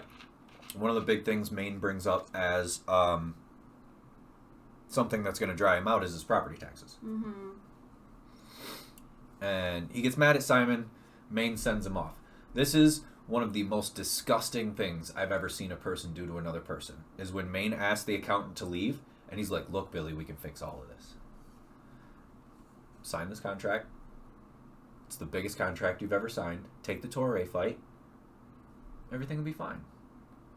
That is the actions of someone that looks at someone else like a paycheck and not a person. Mm-hmm. Because you can see, if we as the audience, and even Simon, when Billy's being a dick to him, Simon's like, look, I'm really sorry. You know, I've worked for you. I do love you, Billy. Don't think I don't. Before he walks away, like, there's this heartfelt moment from this character that we only see for 2 minutes. Mm-hmm. Who is like, I'm not even mad at you. I get it. Whereas then Billy looks at Maines and is like, you're my family. Like, Maine says it's about family. Yeah. And he's like, yeah, you're right. And it's this really gross, like, you can see on his face, he's kind of like, you know, in his head, he knows what he's doing. And, but it's not explicit. It's not overplayed. Actually, honestly, Curtis Jackson plays this really well. It's better than you would expect from him. It's good. And he convinces him to sign on for the HBO deal that we had heard Maureen saying no to earlier in the film. Mm-hmm. Take the Torre fight. And then, like, this is the second... He's basically trying to convince him, like, you'll feel like yourself again. You'll feel better once you're in the ring. And he gets something wrong. He gets something grossly wrong in this little monologue he gives, because he says something that somebody who is not a part of it would never understand. Mm-hmm. He says, every time you got in the ring, who's the only person that mattered? You. Every time you won a belt, whose belt was it and who mattered behind that belt? You. It was all you the whole time anyway. And it's not. It's never just you. You have trainers. You have your family. You have your friends. You have the people that are around every time you fight. And those people go with you into the ring. Like, I don't care if you think, oh, well, it's an individual. If it's an individual sport, and when you get in the ring, the only thing that matters is your actions. It's not. And that's obviously the talk of someone who's trying to blame a person for their own problems, or blame a person for problems that are not even needed, rather. Mm-hmm. And it really is like this moment, like watching the movie for the first time, you might say, I don't like this. Watching the movie for the second time, you'll scream like, fuck this guy, because you know what he's doing. And it's, yeah. The last line of this conversation is Billy telling Maine he doesn't know what he would do without him. Mm. It sucks, because he's being taken advantage of. And we go straight to this fight. Now, we've seen things like this in real life. Mm-hmm.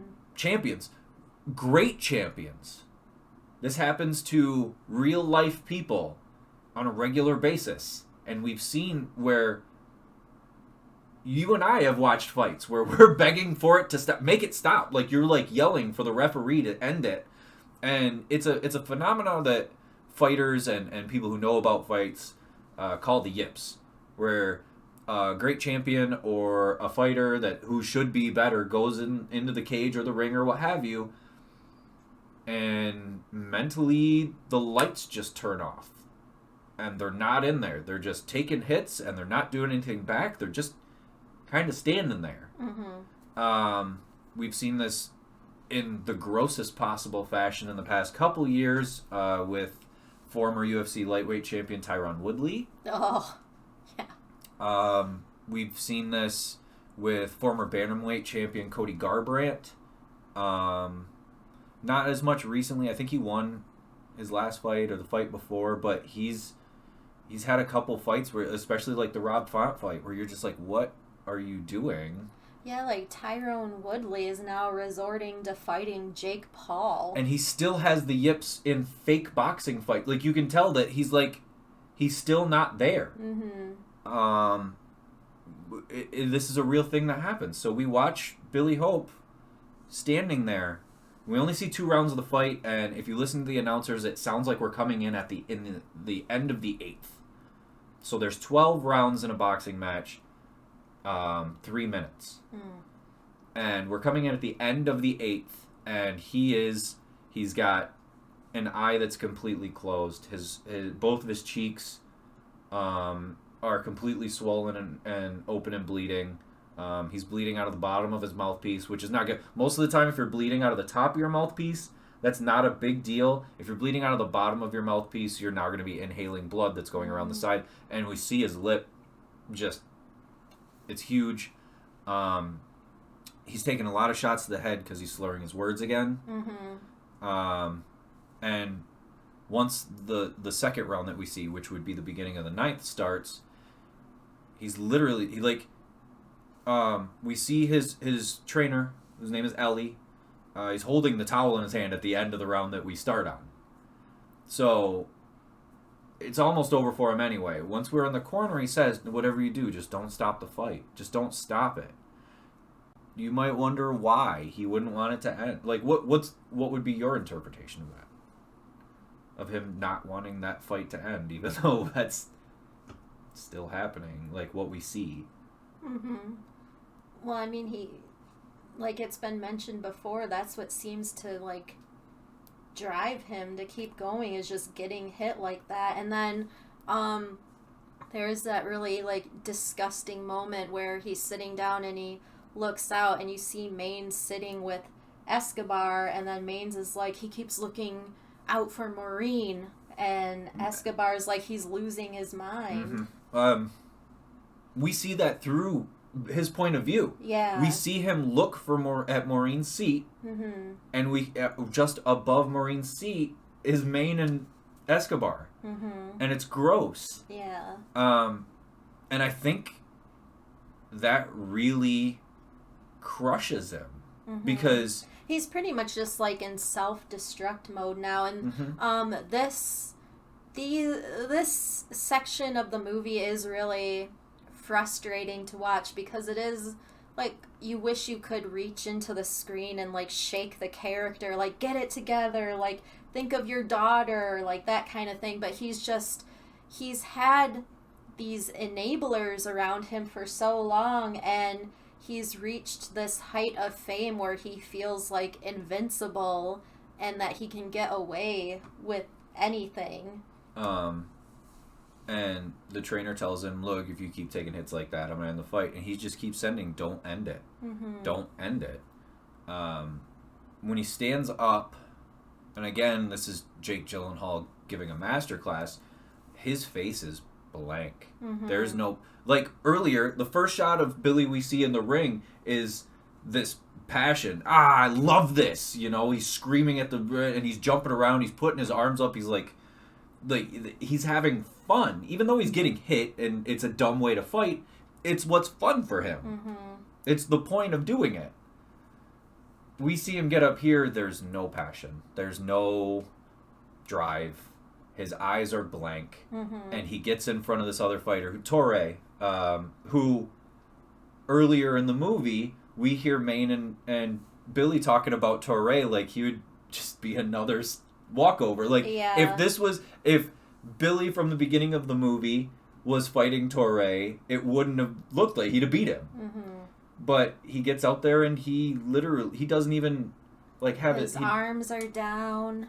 His face is forward. Yeah. He's basically like blocking punches with his forehead. Mm-hmm. And it keeps going on until the referee stops the fight. Which at this point he's taken so many hits. He doesn't quite understand. And I really think that this is another like slight nod that he has, traumatic brain injury over time. Because when the ref call it, he's saying, no, don't call it, and he headbutts the referee. Mm-hmm. And it's hard. Now, if you think that the idea that boxers particularly work on their neck and trap muscles, because that is the shock absorber of the chin, the idea that those muscles would be used to use the densest bone in the upper half of the body to hit somebody, you would completely blow somebody's face apart. Mm-hmm. The idea of a headbutt landing in the center of the face from somebody who knew what they were doing would be devastating. And he hits this poor little referee so hard. Knocks him out. Yeah. Okay.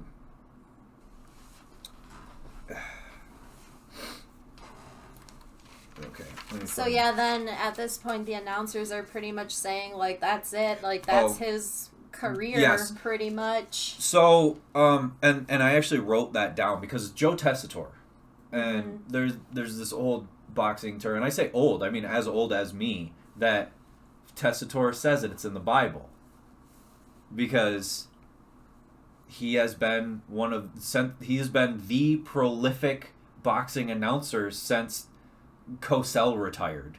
You know what I mean? Like, he is the voice of boxing that we all know. And the exact quote is, a career that has brought us so many thrills has ended in that word, and I wrote it all wrong, and now I can't think of how he says it. What word? Damn. Did you I wrote it incorrectly, yeah. Where is it? And it's such a great word. Individuously? Individuously? Yeah. He says, a career that has brought us so many great thrills ends individuously tonight. And it's the last thing we hear in the ring. So Tessitore's basically saying he's done. Like, this is it. We're never going to see this guy again. Mm-hmm.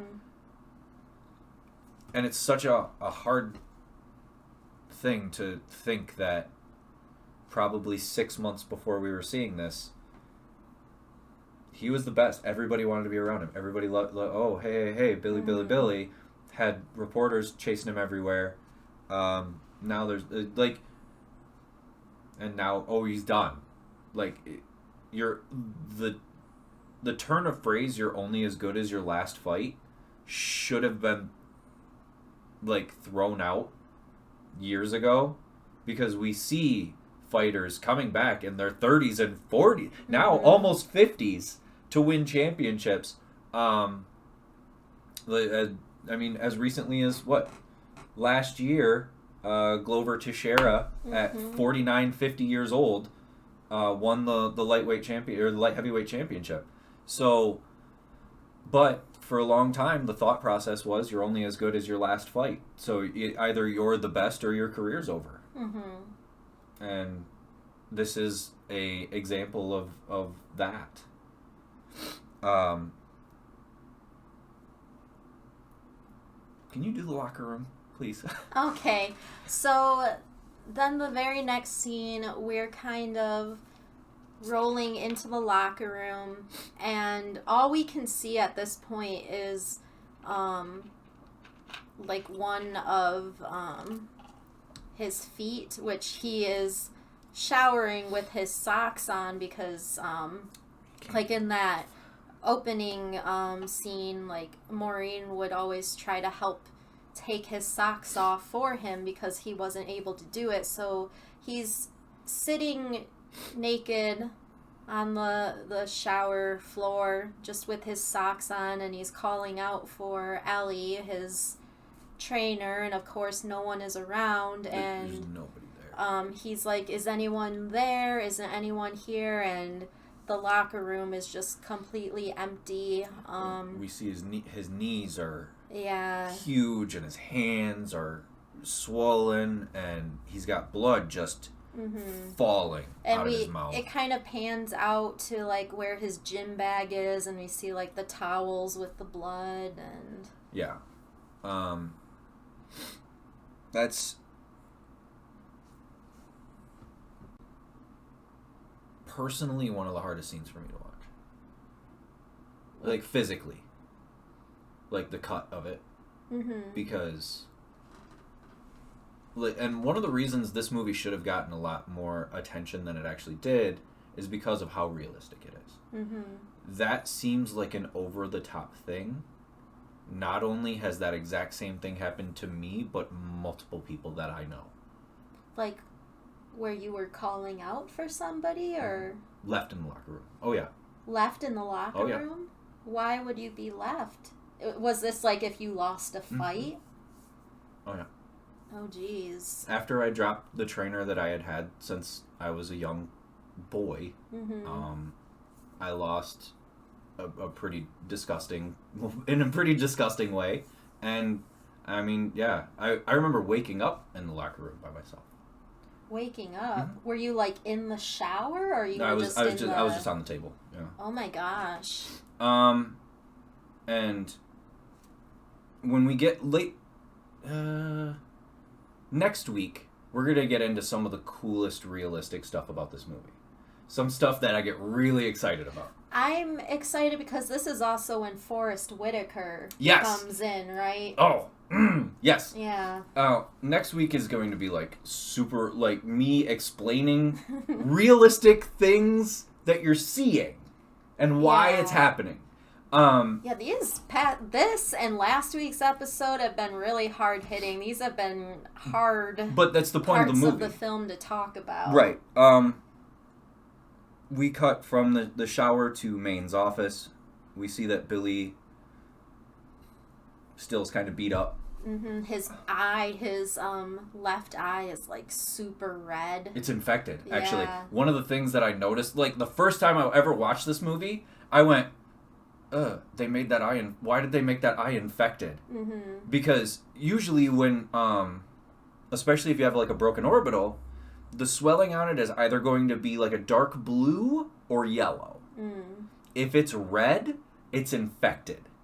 Like, you need immediate doctor's attention or you could lose your eye. And I don't know if they did that on purpose, but considering everything else later in the movie that's done so, like, you can tell they either had boxers or trainers or, you know, people making this film knew what they were talking about. So to just randomly make that eye red would not be by chance. Like, he's really alone, and I think it's like a sign that he is actually in danger, even when he's not in the ring. Maine explains to him that not only is the referee suing him for damages, but also the network. Well, I'm trying to think of the other thing that the referee, pain and suffering. Wait, go fuck yourself. You're a boxing referee. The network is suing for breach of contract and pulling all the money. He's suspended for no less than a year. So no matter what, he cannot fight for a year, which means zero income. Now, when Maine says that means zero income, and that's what he ends the explanation with, you know what he's really thinking about here. He's not, okay, what can we do for you to keep you afloat? It's, you're nothing to me now. You mean nothing now. And then he even makes comments like, Mo would hate to see you like this. Like, talking about, like, trying to speak on Mo's behalf, and this offends Billy. He's like, don't talk about my wife like that. Yeah. Yeah. He tries to talk secondhand for Maureen, and it's like, Who do you think you are? Yeah, if anything, she would be upset with you for making him do this. Right. Earlier in the movie. Because he knows that he could take advantage of him like that without her being around, because she was always his voice of reason. She was the direction. Mm-hmm. She understood the vision. Mm-hmm. She just had to show Billy how to make it happen. Yeah. Now, and then to say cutting stuff like, oh, I miss her too. Like. Right. No, the fuck you. Not like me. Yeah. I'm her husband. What is wrong with you? When this conversation's over, there's two things that come back here that I told you all to pay attention to. Mm-hmm. One is that he says that no trainer is going to want to take him on. Oh, yeah. So, Billy does ask, like, where's Ellie? And yeah, Ellie and I can just get back in the gym. We can do exhibitions. Yeah. And he's like, well, Ellie's with Escobar. And then Billy's like, are you with Escobar too? And he's like, yeah. And then this is where that quote comes back, like, I told you. If it makes money, it makes sense. Yeah. Which is disgusting. Mm-hmm. And I told you all it was a disgusting term earlier. Mm-hmm. Because that takes your friends and it makes them paychecks. Yeah. It takes that term can be used for a justification for whatever you want. Now, in this movie, it turns friends into paychecks. In any other place, in any other facet of life, if you hear somebody say that, they're taking ends that make money and the means to get there and justifying them. Mm-hmm. In any reason. And it's not okay. Where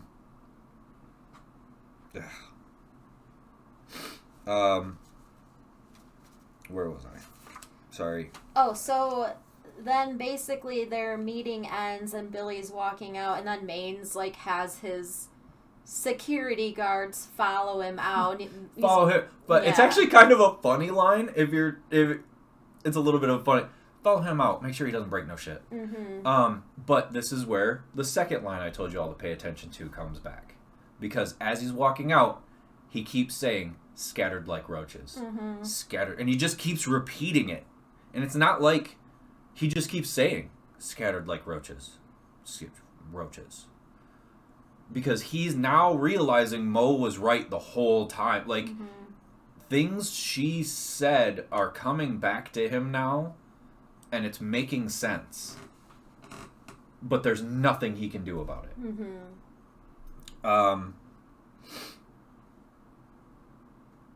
Okay, so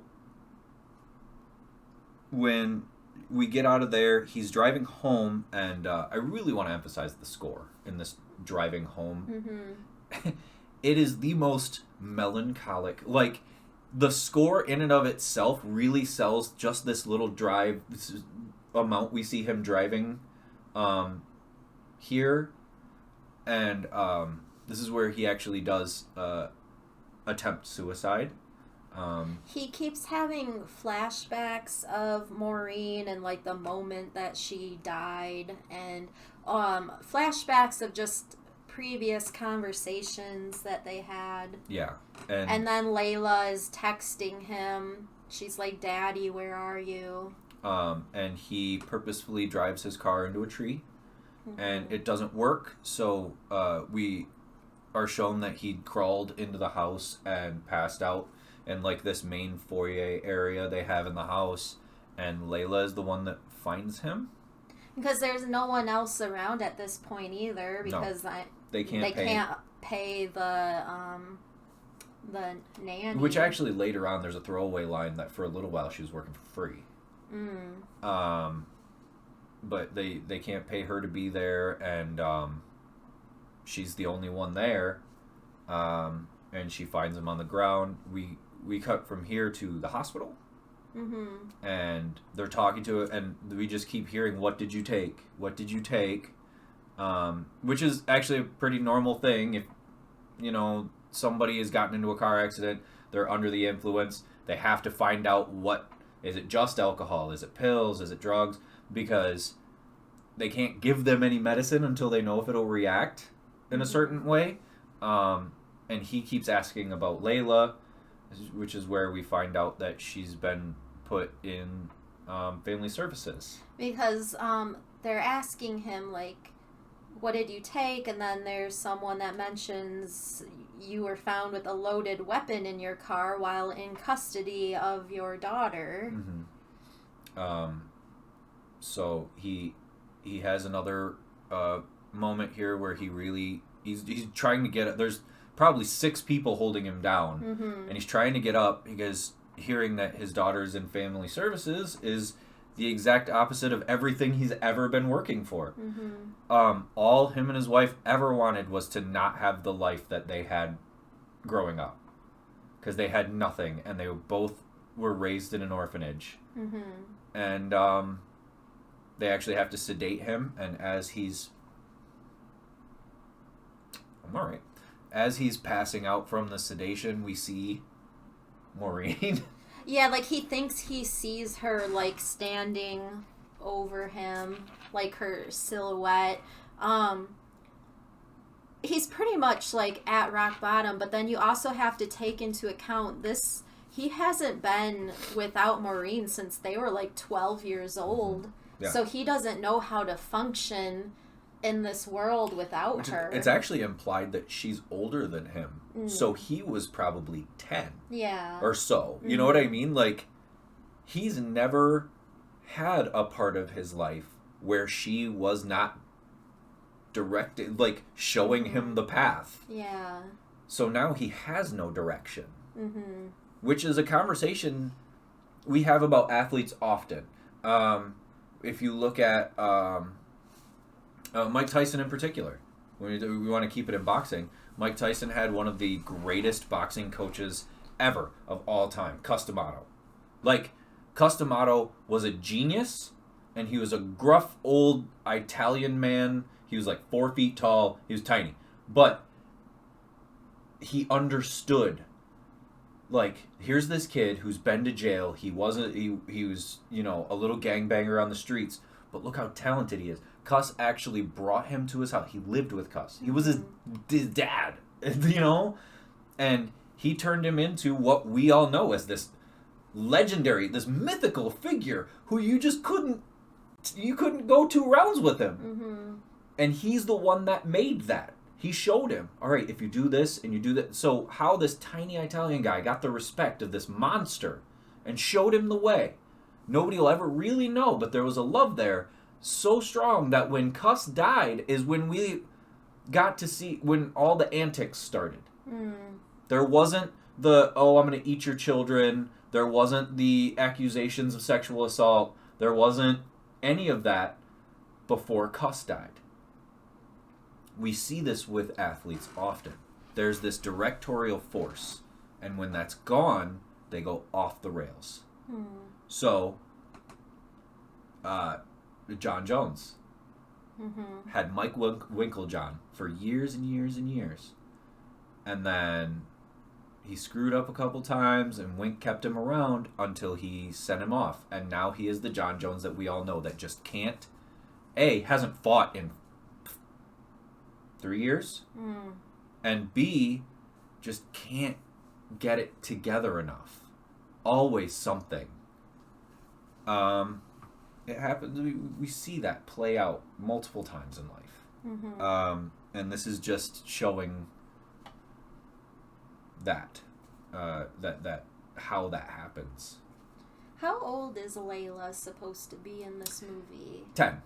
Okay. Because it does, I've thought, like, so Maureen and Billy met, like, either it was her that was 12 years old or it was Billy, but around that time. So Layla seems kind of mature for her age, too, and it makes me wonder if that's what Maureen was like. And there are moments, totally. There are moments where this young actress is doing a Rachel McAdams impression. Oh, she reminded me a lot of her. Definitely. Yeah. In her mannerisms and like the accent. Oh, definitely. Which actually Rachel McAdams is doing a little bit of a New York accent in this movie too. Yeah. But yeah, it's definitely like how do I explain it? Like, that young actress is acting like Rachel McAdams throughout the film. And you're absolutely correct. Like, we're led to believe that's Ben Moe. Like, yeah, we learned that she's actually because remember when they're having the conversation about the cell phone? What do you mean she's got a cell phone? That's right. What do you mean she's 10 years old and she has a cell phone? And she's like, you told me to get it for her. Yeah. Yeah.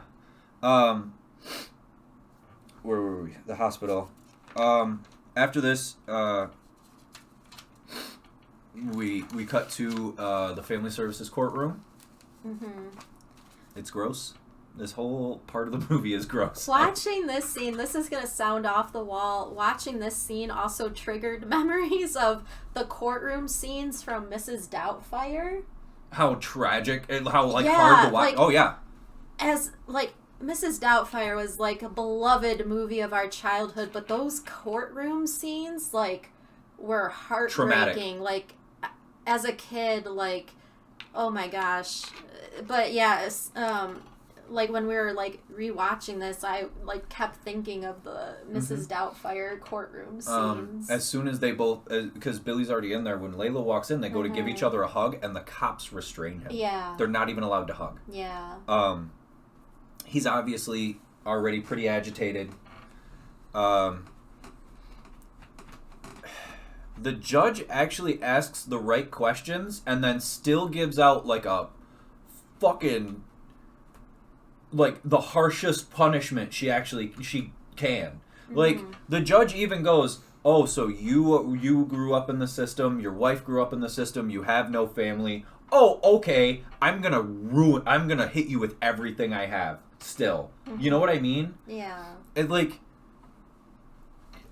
kind of takes you off guard because she says, oh, I understand that, you have nothing else, and the court, she actually says the court sees the tragedy, your recent tragedy and tragedies in your family. And then hits him with everything she can. I mean, they do, I get, trying to see it from her perspective, she does want to look out for Layla's best interest, and that's why she wants Billy to go on this, court-appointed plan for 30 days for him to show his improvement. She wants him to have individualized counseling sessions and anger management. Anger management, substance abuse monitoring. Anger management, substance abuse monitoring, household monitoring, which is usually making sure that you have enough money and a place to live. Yeah. And then regular check-ins with a family services officer. But then you have Billy, he keeps speaking out because he's Billy. It's that level of fame, it's I don't see it as fame. I see it as this guy that just doesn't quite understand why people can't see it from his perspective.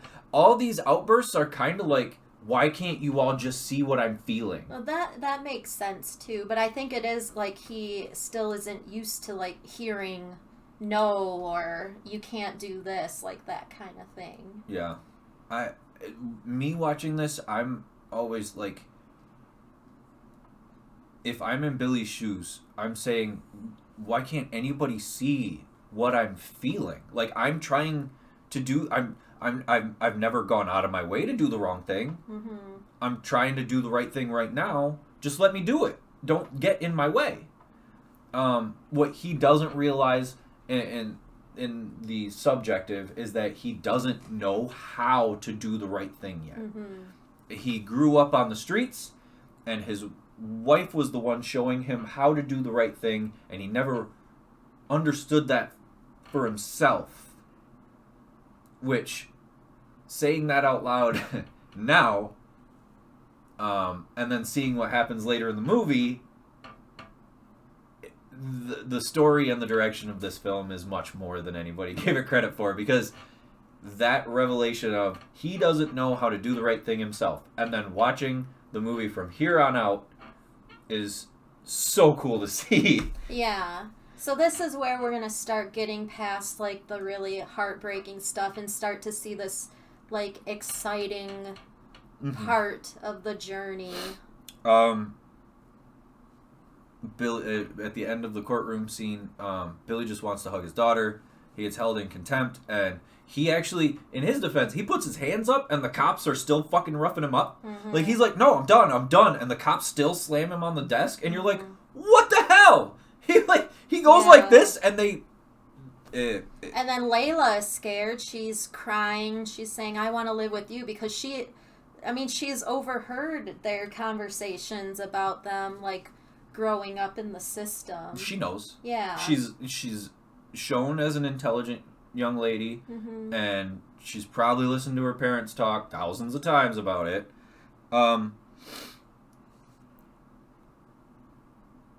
We cut to Billy sitting outside the house. Everything. First we kind of just get like a quick glimpse of where Layla is staying. Not yet. I thought we did. We end it with him and John, but yeah, there's Layla's in this room with like 4 other girls, and she's just laying awake in bed. There's a bed check happening. Yeah. Make sure everybody's in bed.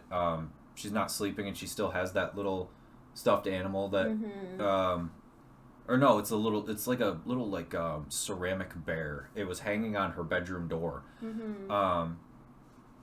We see a company moving all of Billy's things out. Everything he owns is getting repossessed. Everything. His trophies, his belts. We see people carrying, like, pictures of him are being repossessed. We see him sitting in Layla's room, and on the side, the sign is a little drawing. Me, Mom, and Dad. And then he walks outside, and you see a car, and he gets into the car, and it's John.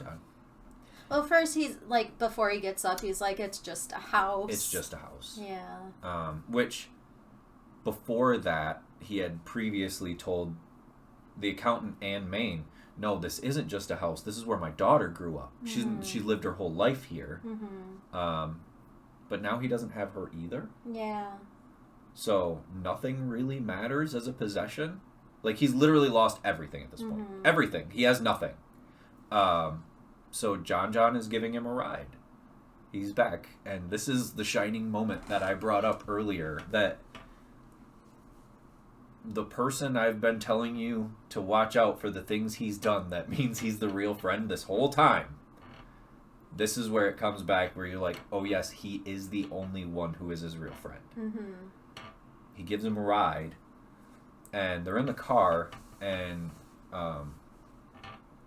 Billy says, I don't really have any, I can't really pay you right now. And instead of like, oh, you don't have to pay me, that's not how guys like that. He's like, fuck you, pay me. I never wanted the money. I was never here for the money. I was never here for it. He actually still has the watch and tries to give it back. Yeah. And Billy actually like he tries to give Billy the watch back, and he won't take it. But still, the fact that he's not wearing it and he's trying to give it back shows that it was never. Which later on we learned that John was one of the only friends that they had in the orphanage. That he's known him for that long, but still, like, this is the only person left that actually cares about Billy, who he has access to. That's it, and it's cool to see the difference between him and everybody else leading up to this moment. And we can tell that Billy is not good at showing affection, because when he really wants to show that he loves John for like anything, just for this small thing, he like grabs him by the back of the neck, and like you can tell he wants to like give him a big hug, I love you, man, but that's not who he is. So he just grabs the back of his neck and he's just holding him, and it's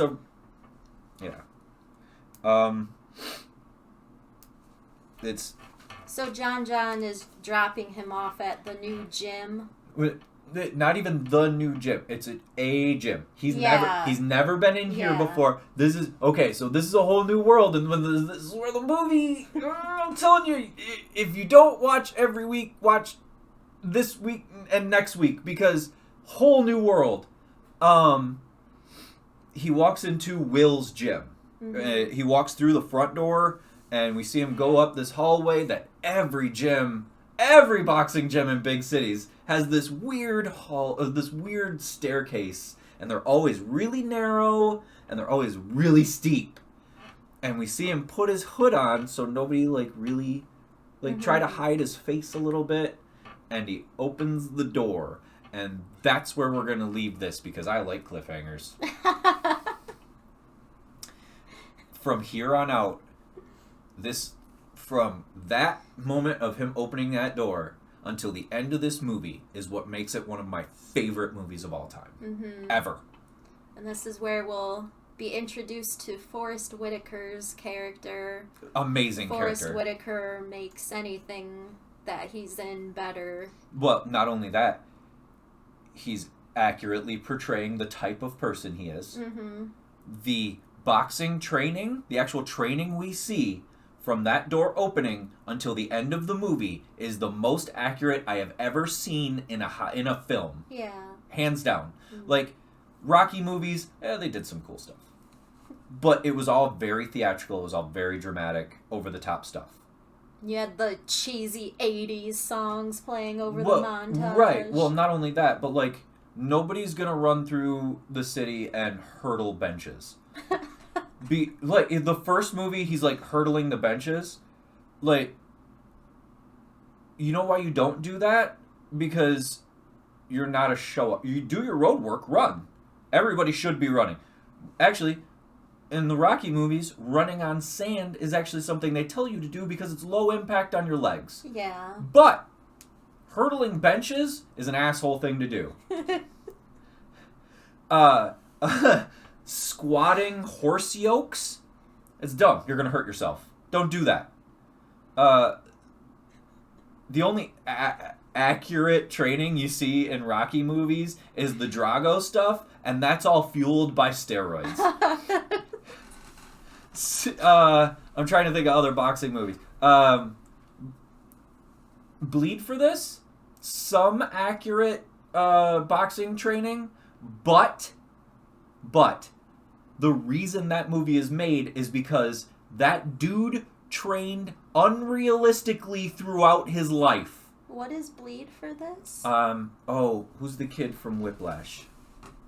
Oh, what's his Miles Teller? Miles Teller plays 1980s middleweight champion Vinny Paz. Okay. Vinny Paz is famous for having his spine and neck broken, and there's this famous picture, the halo. Mm-hmm. There's this famous picture of him on a bench with the halo guard on doing bench presses, and he beat Frank Mayweather for the middleweight championship, which, by the way, fuck you very much. But I'm trying to think of other boxing. What's another boxing movie that the whole reason for that Bleed for this was made is because Vinny Paz trained unrealistically. Are you just trying to think of any other boxing give movie? Me any or just boxing the movie? More unrealistic. What no. was the one we watched? It was the kid from Green Room.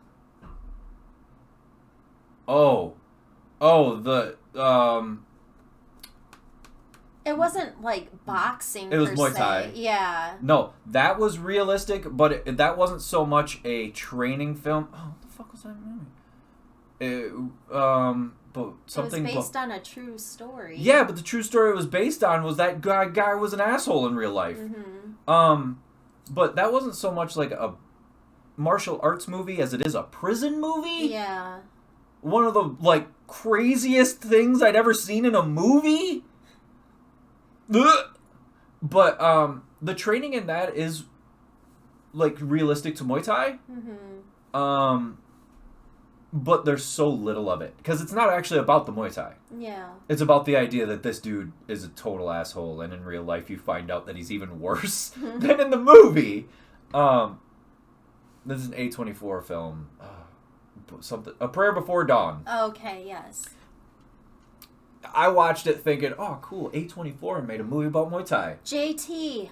That was the kid's name on Step by Step. Jesus Christ. JT.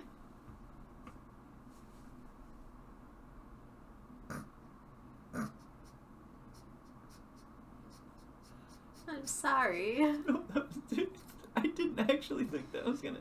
It's like we set up a bit. We set up like a long-term bit. We didn't. She just did that.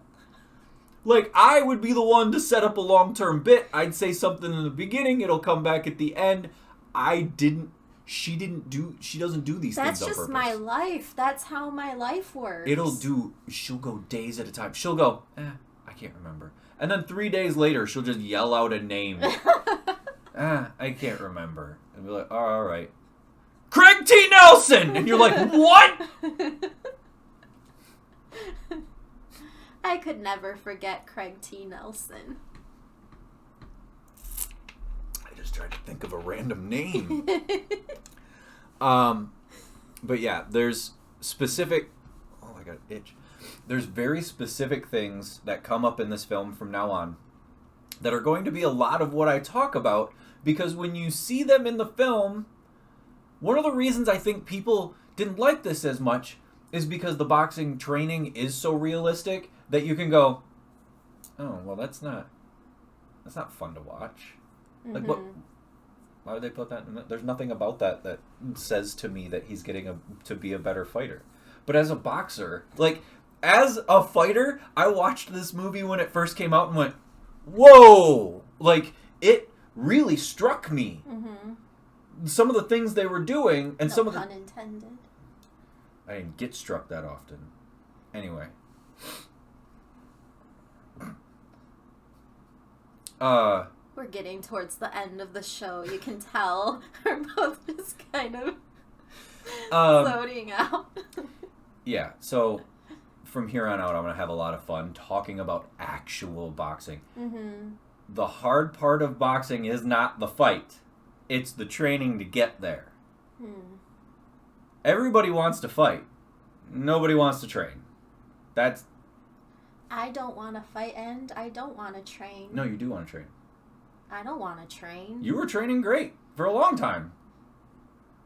Training for what? She has scary strong legs. Oh, yes, I do. There was one day we were at the gym and she was on a leg sled. She was on a leg sled and she had, like, I shit you not, 375 on this leg sled. And she's like, she's kind of really focusing. Big old gym rat, kind of gym head kind of guy walks in. He looks and he goes, impressive. And then he turns around and walks back out of the room we were in. And I was like, yeah, he's right. Like, I can't even be like, that's my girlfriend, bro. No, he's right. That was impressive. I used to be a spin queen. I loved spin classes, and I haven't been going to the gym in quite some time. But I'm pretty sure I can still flex my calf muscles. We were on that calf raise machine pretty much every time because it's an easy one to just jump on and do. Yeah. The calf raise machine is just easy to do. Mm-hmm. Yeah, work those glutes and. All right. We're actually done. Well, let's do Gotcha Day. Dyson's Gotcha Day cookie. Dyson, come here. It says good dog. He had another one earlier too, and it said best friend because he is our best friend. Can you do sit? You do sit. Sit. Come on. Oh. Shake. Oh, good boy. Other paw. Oh, good boy. Here, let me see. Can we do spin? Can we do spin? Hey, can we do spin? Spin. Yay. Good boy. Good dog. Go get it. Oh, yeah. Nope. Just wants the frosting. He's just going to lick the frosting. He's just going to lick the frosting off. But, it's Gotcha Day. We loves you. Yeah. We loves you, Dyson. He's a good boy. Adopt, don't shop. Think pink. Have a sparkling week. Invest in a carbon monoxide detector if you do not have one. For the love of God. Jennifer Jason Leigh. And you got another one? Did you just yell end? I said and. But where were and you then going? I couldn't think of anything. I'm done. You know, it would be really funny if it happened right now. What? If the show just